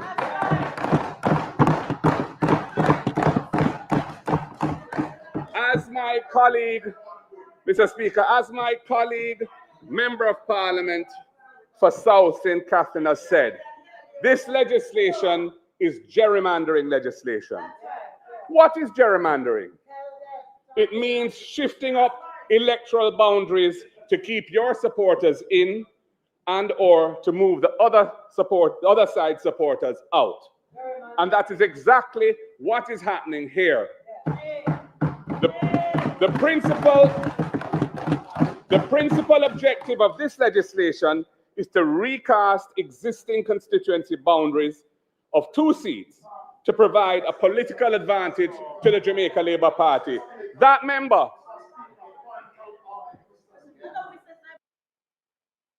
rise on a point of order, Mr. Speaker. The bill that was tabled, and I opened the debate, and we are debating, in that bill includes no provisions about removal of political boundaries. Mr. Speaker, the member is misleading the House. This Parliament, Mr. Speaker, cannot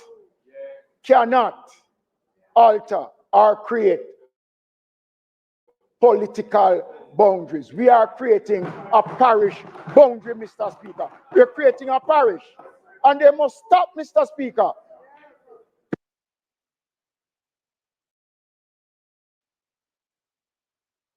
Mr. Speaker, the minister has made that point repeatedly, and it is disingenuous.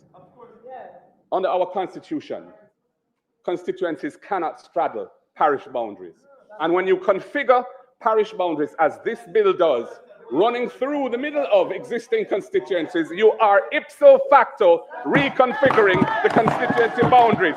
Stop deceiving the people. Stop it. Stop it. Stop it.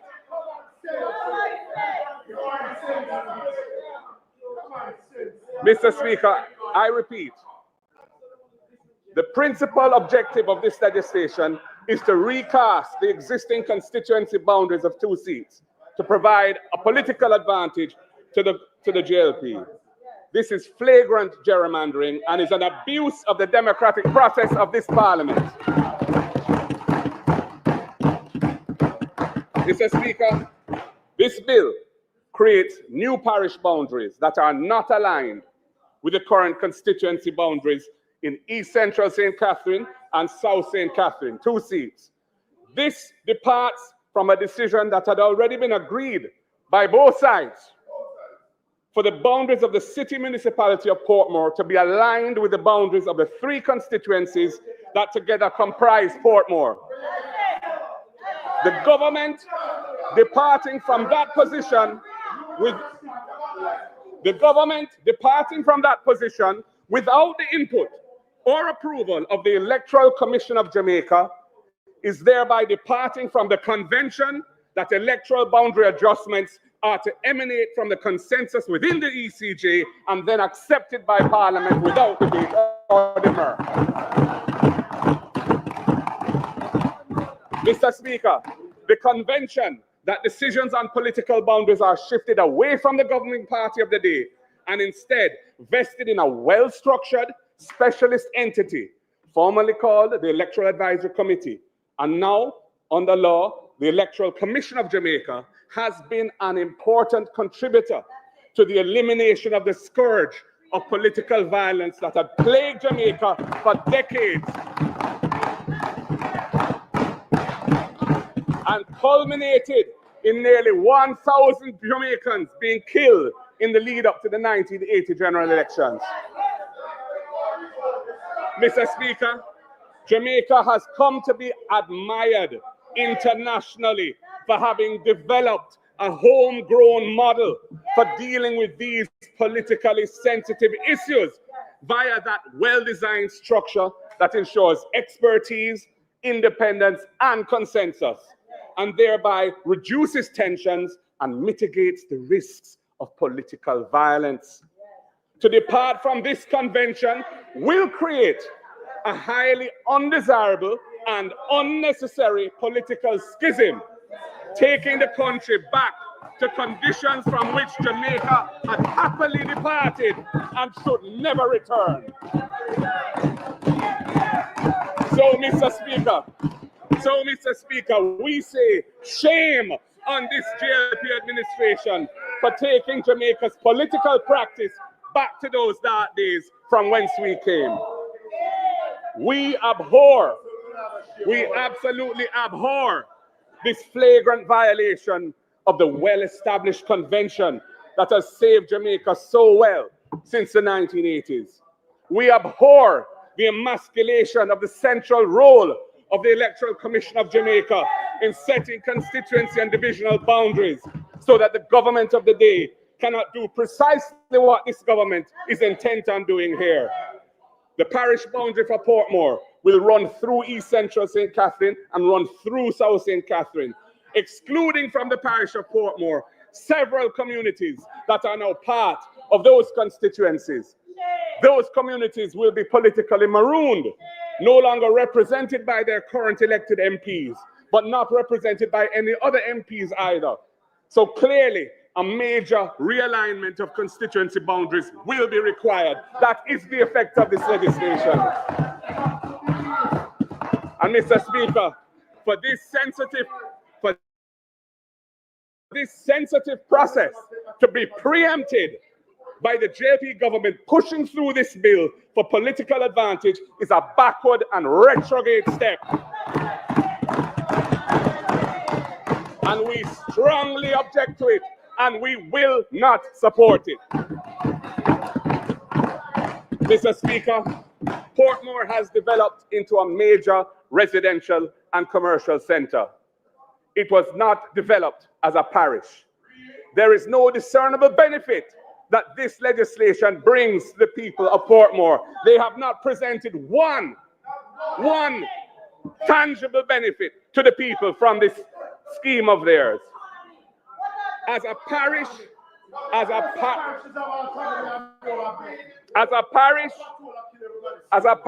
Portmore will lack many of the facilities and amenities that parishes customarily enjoy. Many. It has no public hospital, no cemetery, no market, no parish court, and so on. The people of Portmore will continue to rely on St. Catherine and elsewhere for those amenities and facilities. This is legislation of form over substance, and its primary objective is political. It has nothing to do with improving the lives of the people of Portmore. Oh no, it is entirely for the political benefit of the Jamaica Labour Party. Mr. Speaker, what is happening here today cannot be supported. We will vote against it, and we will do whatever is in our lawful power to resist its implementation. Thank you, Mr. Speaker.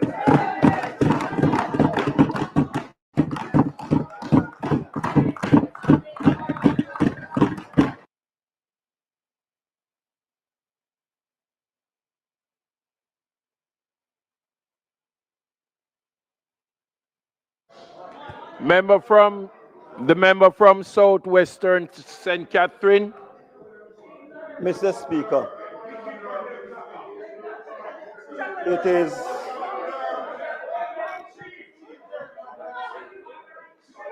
Mr. Speaker, I have to rise to speak on this because of this dishonesty that I hear come from that side.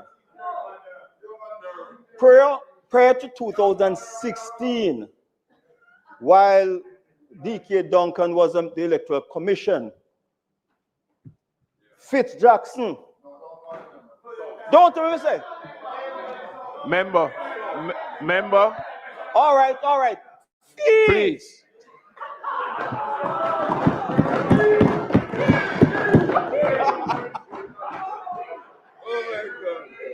D.K. Duncan and I, we sat in the House Leader's office around there, and we agreed that the time we're doing the Portmore issue to realign the stuff because Lakes Pen, Gravel, and all those places that he's talking about, they are not part of Portmore.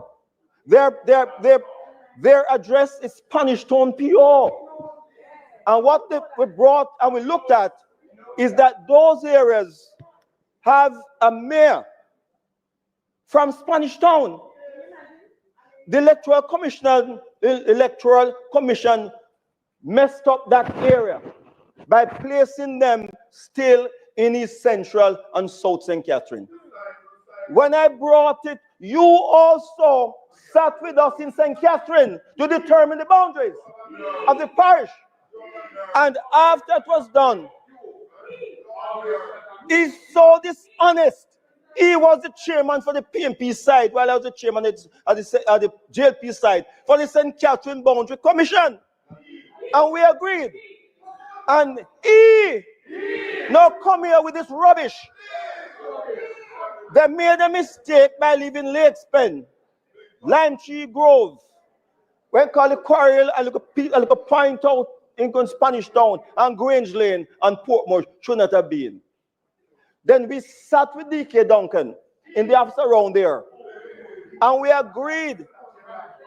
In can't come alive, become no lie, me go chat. So shut up. So we, well up.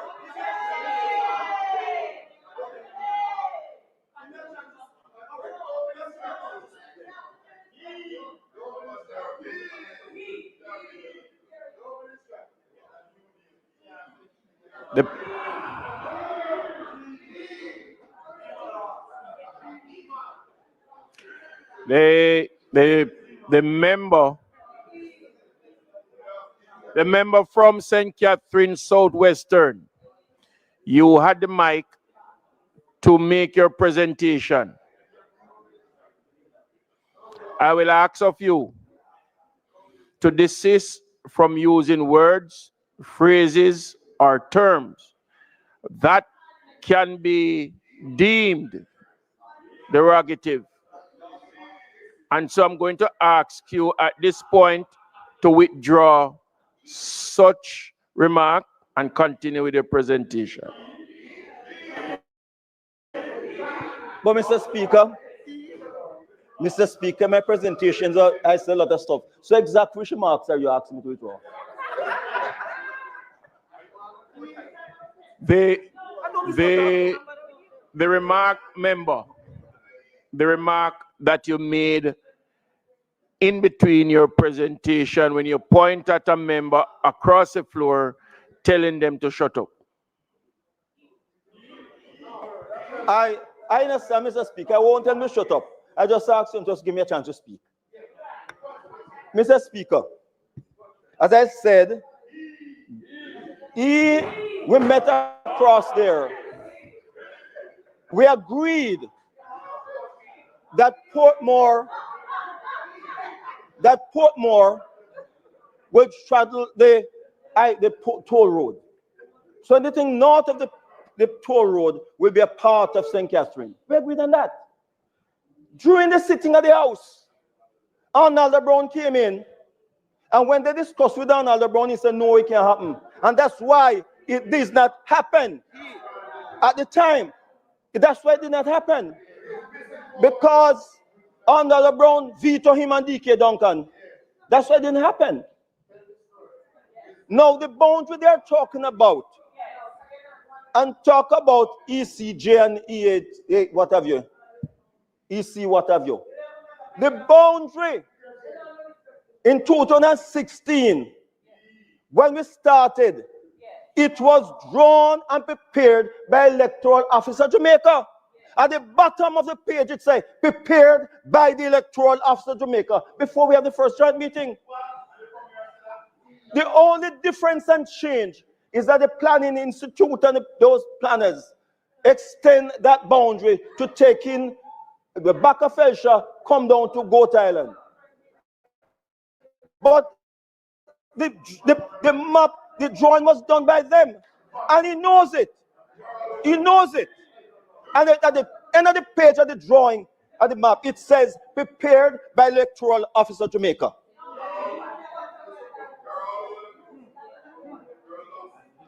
You see, Mr. Speaker, now I understand what Balaam experienced when that thing spoke to him. Now I understand what Balaam experienced when that thing spoke to him. Thank you. Remember, Balaam was riding the jackass, you know, and the jackass started talking to me, the jackass. So now I know what Balaam experienced when that thing spoke to him.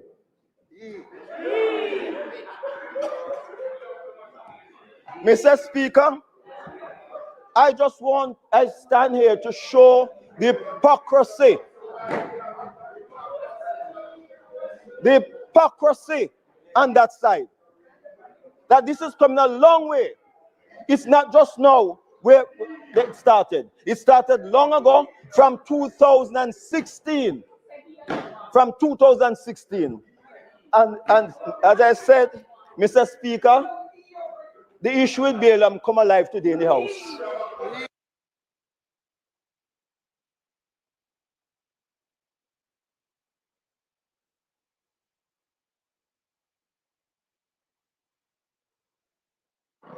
Minister, at this time you will make your conclusion to the debate.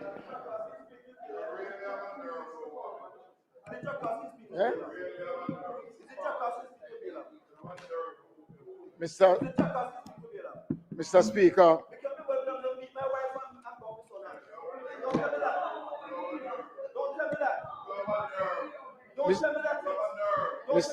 Member from St. Catherine Southwestern. Mr. Speaker,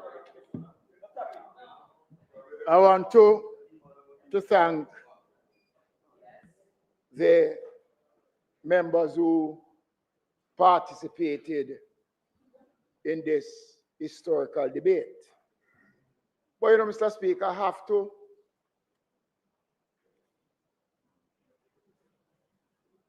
be fair in my comments.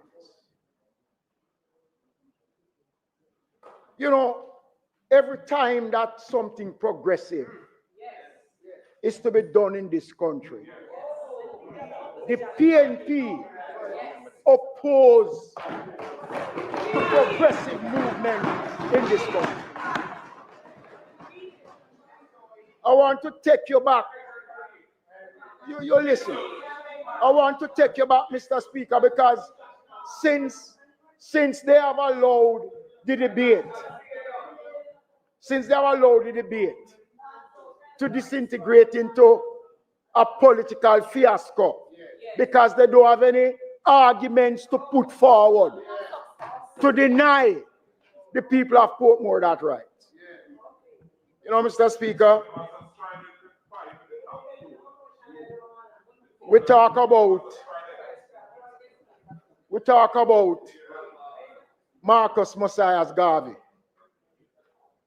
and how much we revere and sing the praises of Marcus Garvey. I wonder if this country know who was responsible for the demise of Marcus Garvey and driving Marcus Garvey out of this country. Huh? Huh? Huh? Who prosecuted Marcus Garvey?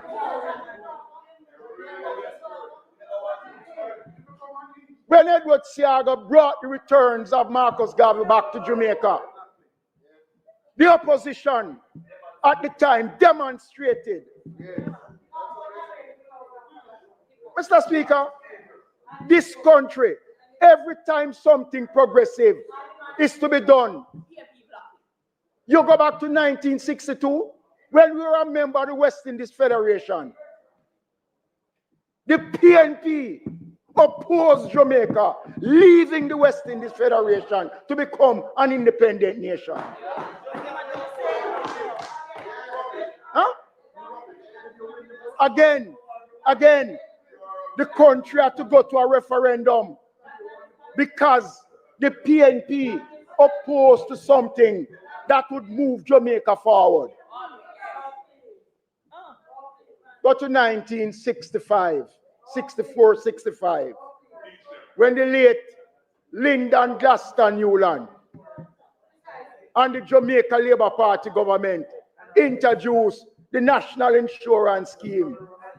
The then PNP, them over there, opposed to the National Insurance Scheme, calling it sin.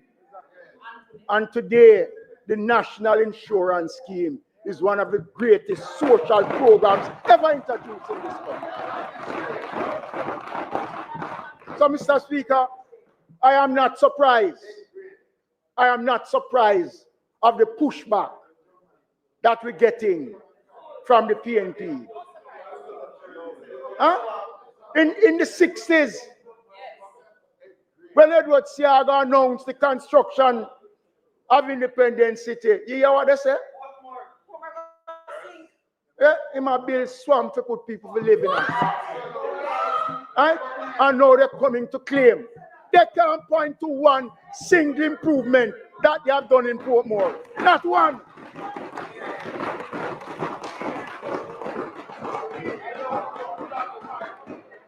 The Forum Hotel. The Forum Hotel. The Forum Hotel, Mr. Speaker. The Portmore Art Academy. And if you want to come to know the new municipal building in Portmore, built by the Jamaica Labour Party.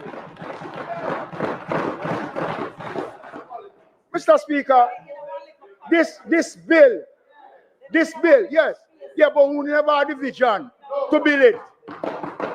Never had the vision. Mr. Speaker, this bill, Mr. Speaker, should never be taken down this road.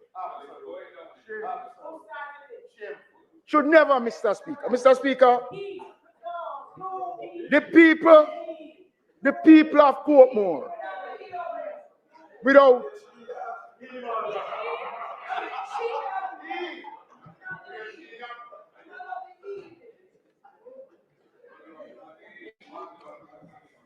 Mr. Speaker, I have to laugh, Mr. Speaker, because right now, Mr. Speaker, what we are experiencing is a disconnect of reality from that side.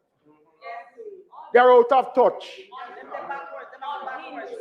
And I want them, they have the opportunity to tell us if the people of Portmore is not in support of Portmore becoming the 15th parish.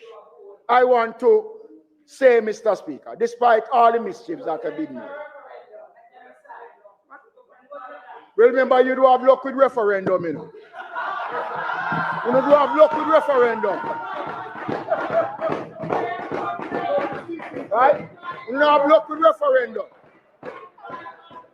Right?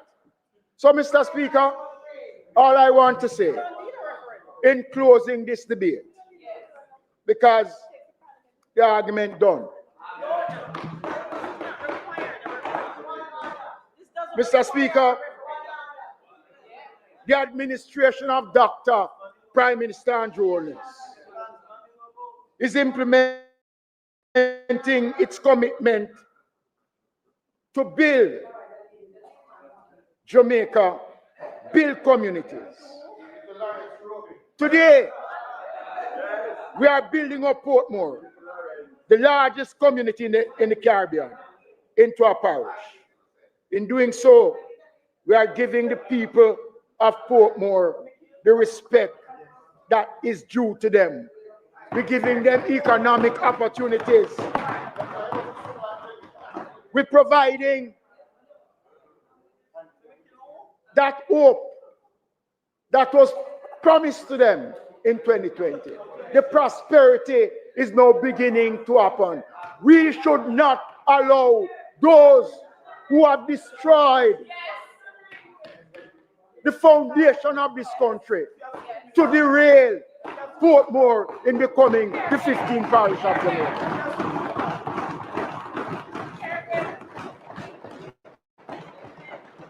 It has been a privilege of this administration to preside over something that will rewrite history in this country. This is a progressive move by a government who understand and care, who listen, Mr. Speaker. You know, Mr. Speaker, you see them over there jumping up and down.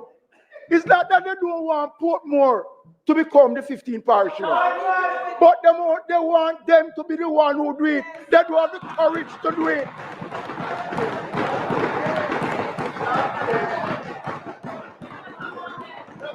They don't have the courage to do it. And this notion that they have, that this is PNP country, those days are over. Over. Mr. Speaker. Mr. Speaker, we are not going to turn back. When we introduce a state of public emergency to save lives, they take us to court. They oppose in saving lives, Mr. Speaker. The needs, they took us to court. Many things, they even interfere.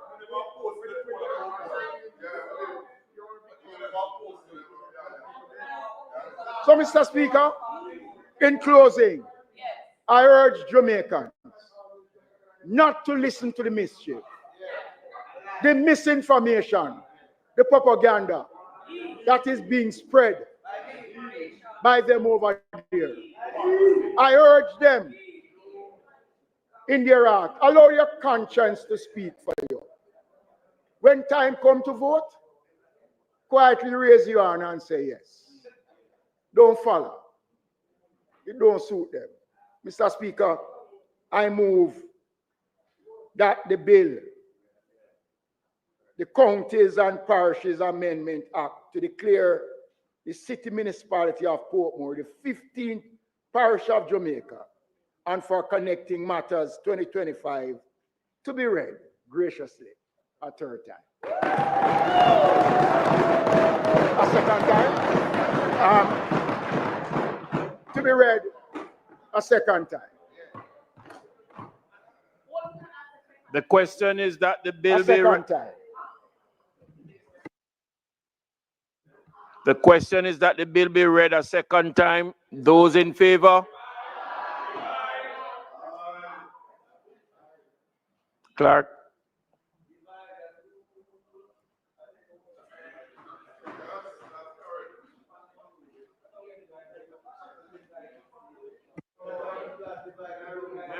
Members. Mr. Bartlett. Mr. Brown. Dr. Brownberg.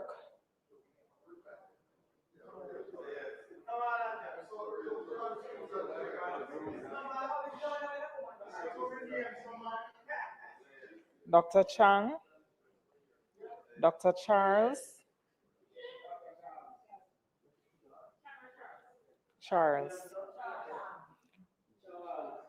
Mr. Charles Jr.,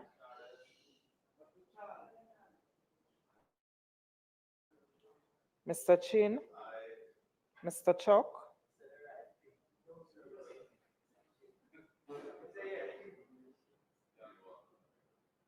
Mr. Cousins,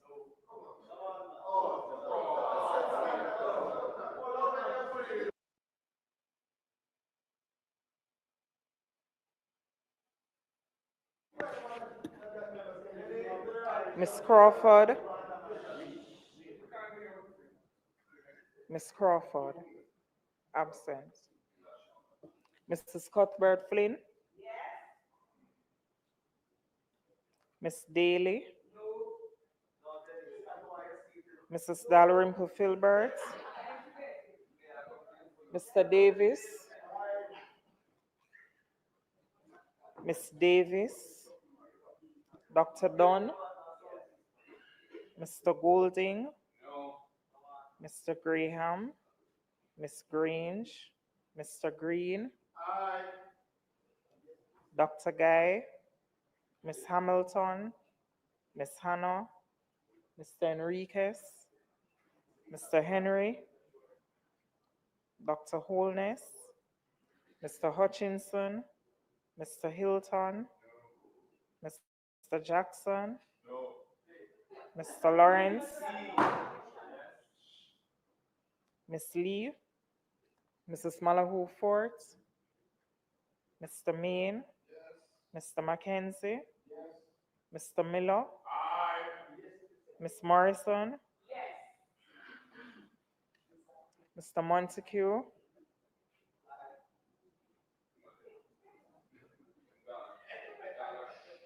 Mr. Morgan, Mrs. Nita Garvey, Mr. Paulwell, Mr. Phillips, Dr. Phillips, Mr. Robertson, Mr. Robinson, Mr. Samuda Carl,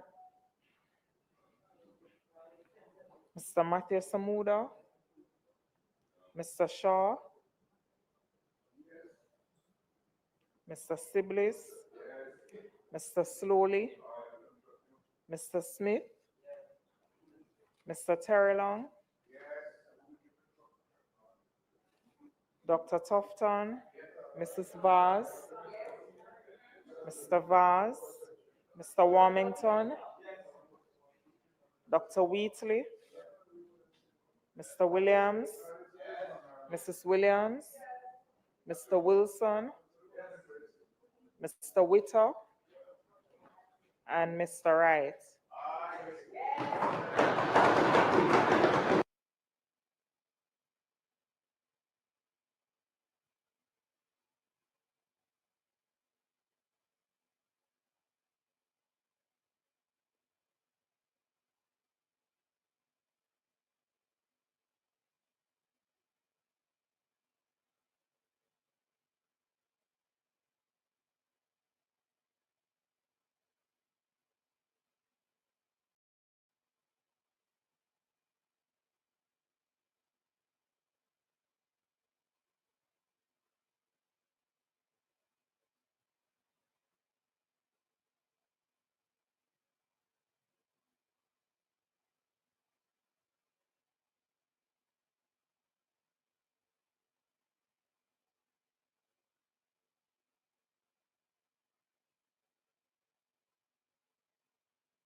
Members, do you want the results?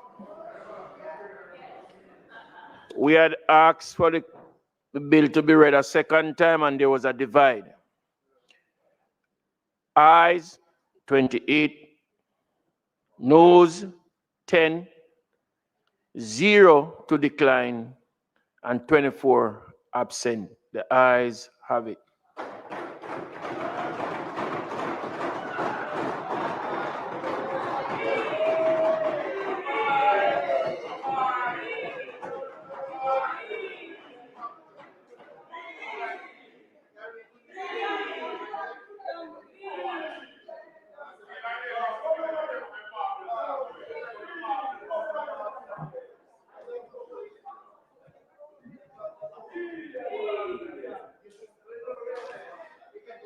The question is that the bill be read a second time. Those in favor? Those against? The ayes have it. Clerk. An act to amend the Counties and Parishes Act to declare the city municipality of Portmore the 15th parish of Jamaica and for connected matters read a second time.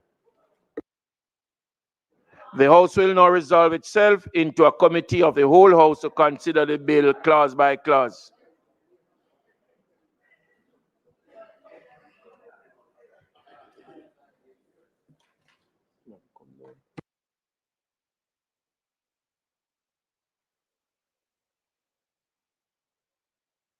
Minister, question. Do you wish to put all the clauses as a cluster and take it all at once, or you want to take them individually? Mr. Chairman, I would want us to take it en bloc, but there's just one a minor adjustment to part 2 of the second schedule. So it is safe to say that we take the rest of the clauses en bloc and deal with the second one by itself? Right, yes, because it's just a minor adjustment to part 2 of the second schedule in the map. The word map, purpose of the parish of Portmore must be deleted. Must be deleted? Yeah. So at this time, we will take the map. Must be deleted.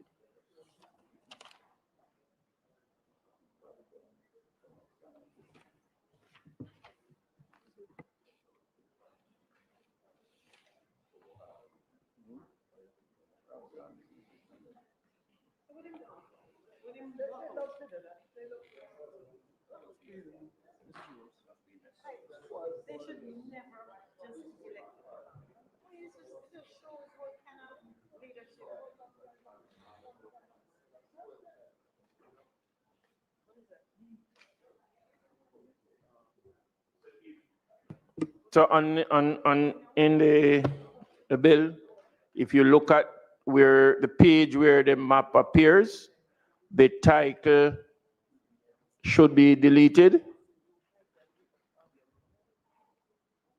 Is that what we are asking for? Yeah, yes, Mr. Chairman. When we get that, the proposed parish of Portmore to be amended the document in Schedule 2 of the map, the proposed parish of Portmore. That's it from the map. All right?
Clause 5.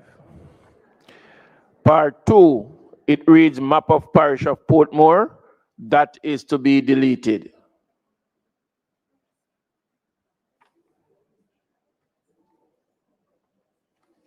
So at this time, we will now put all the clauses from 1 to 5. Those in favor? Those against? Sorry?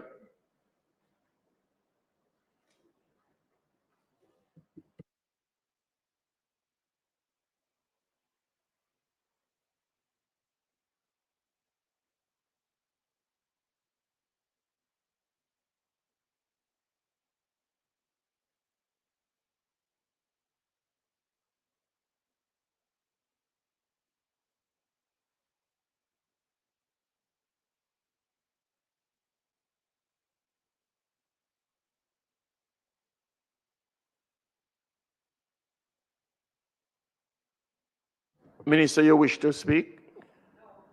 Well, sorry, because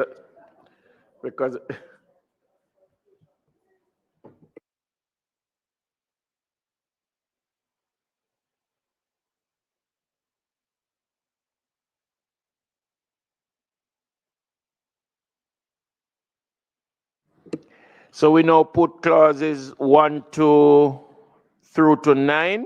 Those in favor? Those against? To 5. Clauses 1 to 5. Those in favor? The ayes have it.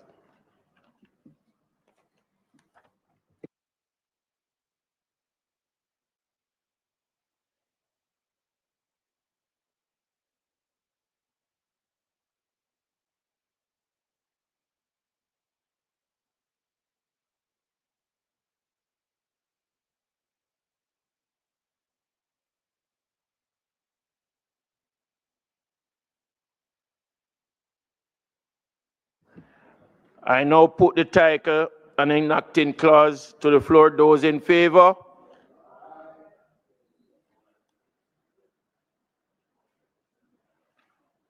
I now put the title and enacting clause to the floor. Those in favor? Those against? The ayes have it.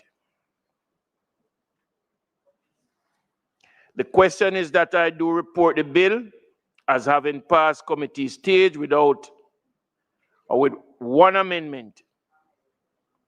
Those in favor? Those against? The ayes have it.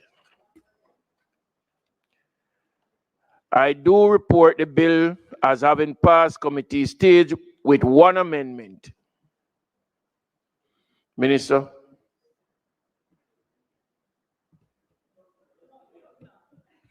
Mr. Chairman, I beg for the third reading of the bill. The desire or the request is that it now be read the bill be read at third time. Those in favor? Aye. Those against? The ayes have it. An act to amend the Counties and Parishes Act to declare the city municipality of Portmore the 15th parish of Jamaica and for connected matters passed, read a third time and passed.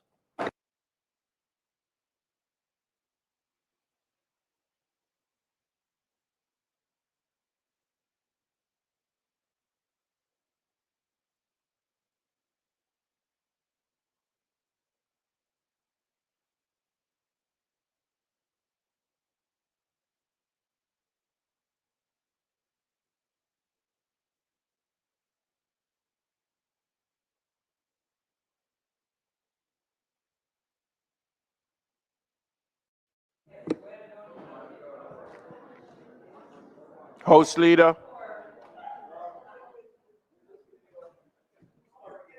There is a further business to be done. The Minister of Finance has a report which she tabled earlier and for which she will now seek approval. May it please you, Mr. Speaker. Go on. Mr. Speaker, I now move for the suspension of the standing orders to enable me to take the motion, notice of which I gave earlier. The question is that the standing order be suspended to enable the minister to take the motion, notice of which she gave earlier. Those in favor? Those against? The ayes have it. Mr. Speaker, I now move the motion, notice of which I gave earlier, be approved. Mr. Speaker, this Honorable House would have seen numerous amendments in the report of the Joint Select Committee, which was earlier approved by this House for incorporation into the bill shortly entitled the Jamaica Teaching Council Act 2022. In accordance with Standing Order number 63, I will now seek the leave of this House for the bill to be withdrawn, and in keeping with the recommendations in the report for a new bill to be tabled at a later stage today, which will incorporate all the amendments in the approved report. Mr. Speaker, that being said, I now seek the leave of the House for the bill shortly entitled the Jamaica Teaching Council Act 2022 to be withdrawn. Members, you have heard the request of the minister. Is it the wish of the House that the bill before us be withdrawn and a new bill be tabled incorporating the amendments recommended in the report which we approved earlier? Those in favor? Those against? The ayes have it. I now ask for the recommittal of the item, notices of motions given orally, to enable me to table a bill shortly entitled the Jamaica Teaching Council Act 2025. The question is that the item notices of motion given orally be recommitted to enable the minister to table a bill shortly entitled the Jamaica Teaching Councils Act 2025. Those in favor? Those against? The ayes have it. Notices of motion given orally.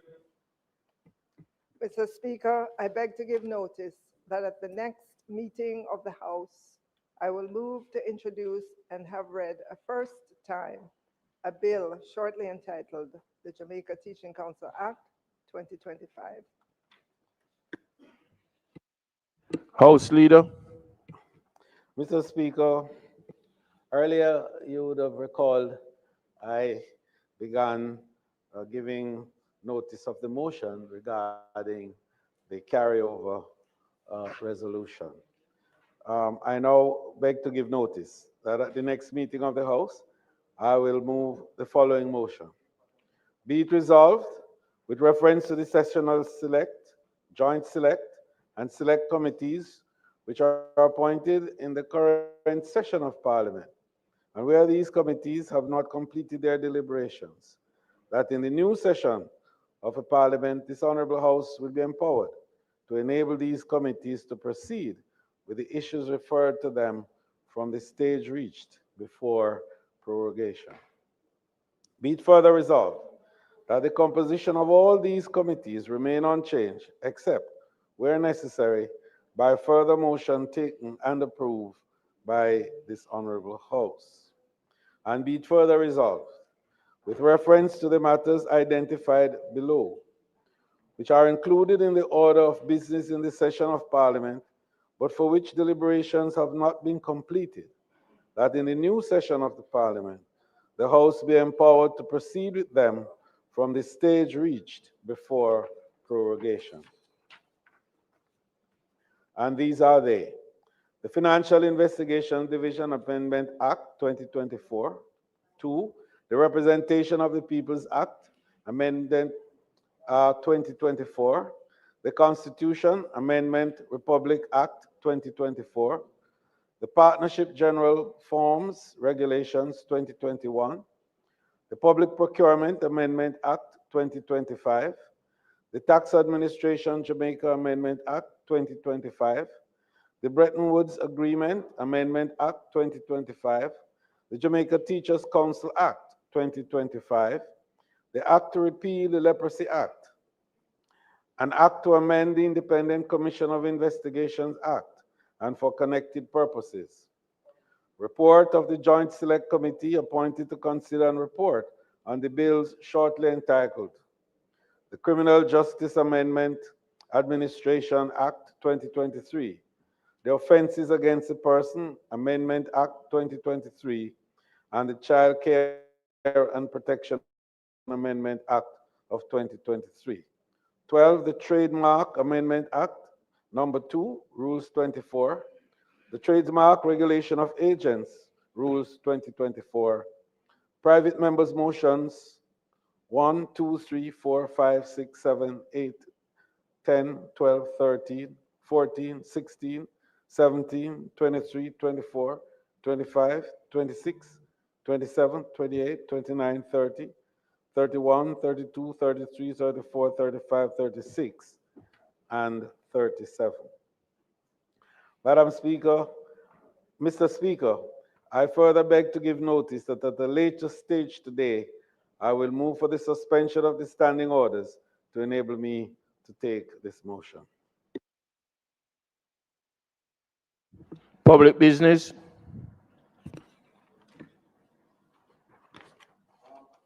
Mr. Speaker, I now move for the suspension of the standing order to enable me to take the motion, notice of which I gave earlier. The question is that the standing orders be suspended to enable the minister to take the motion, notice of which he gave earlier. Those in favor? Those against? Ayes have it. Mr. Speaker, this of course is standard regulation for the carryover resolution, and I therefore ask that this Honorable House approve the motion. The question is that the motion, notice of which the minister gave earlier, be approved. Those in favor? Those against? The ayes have it.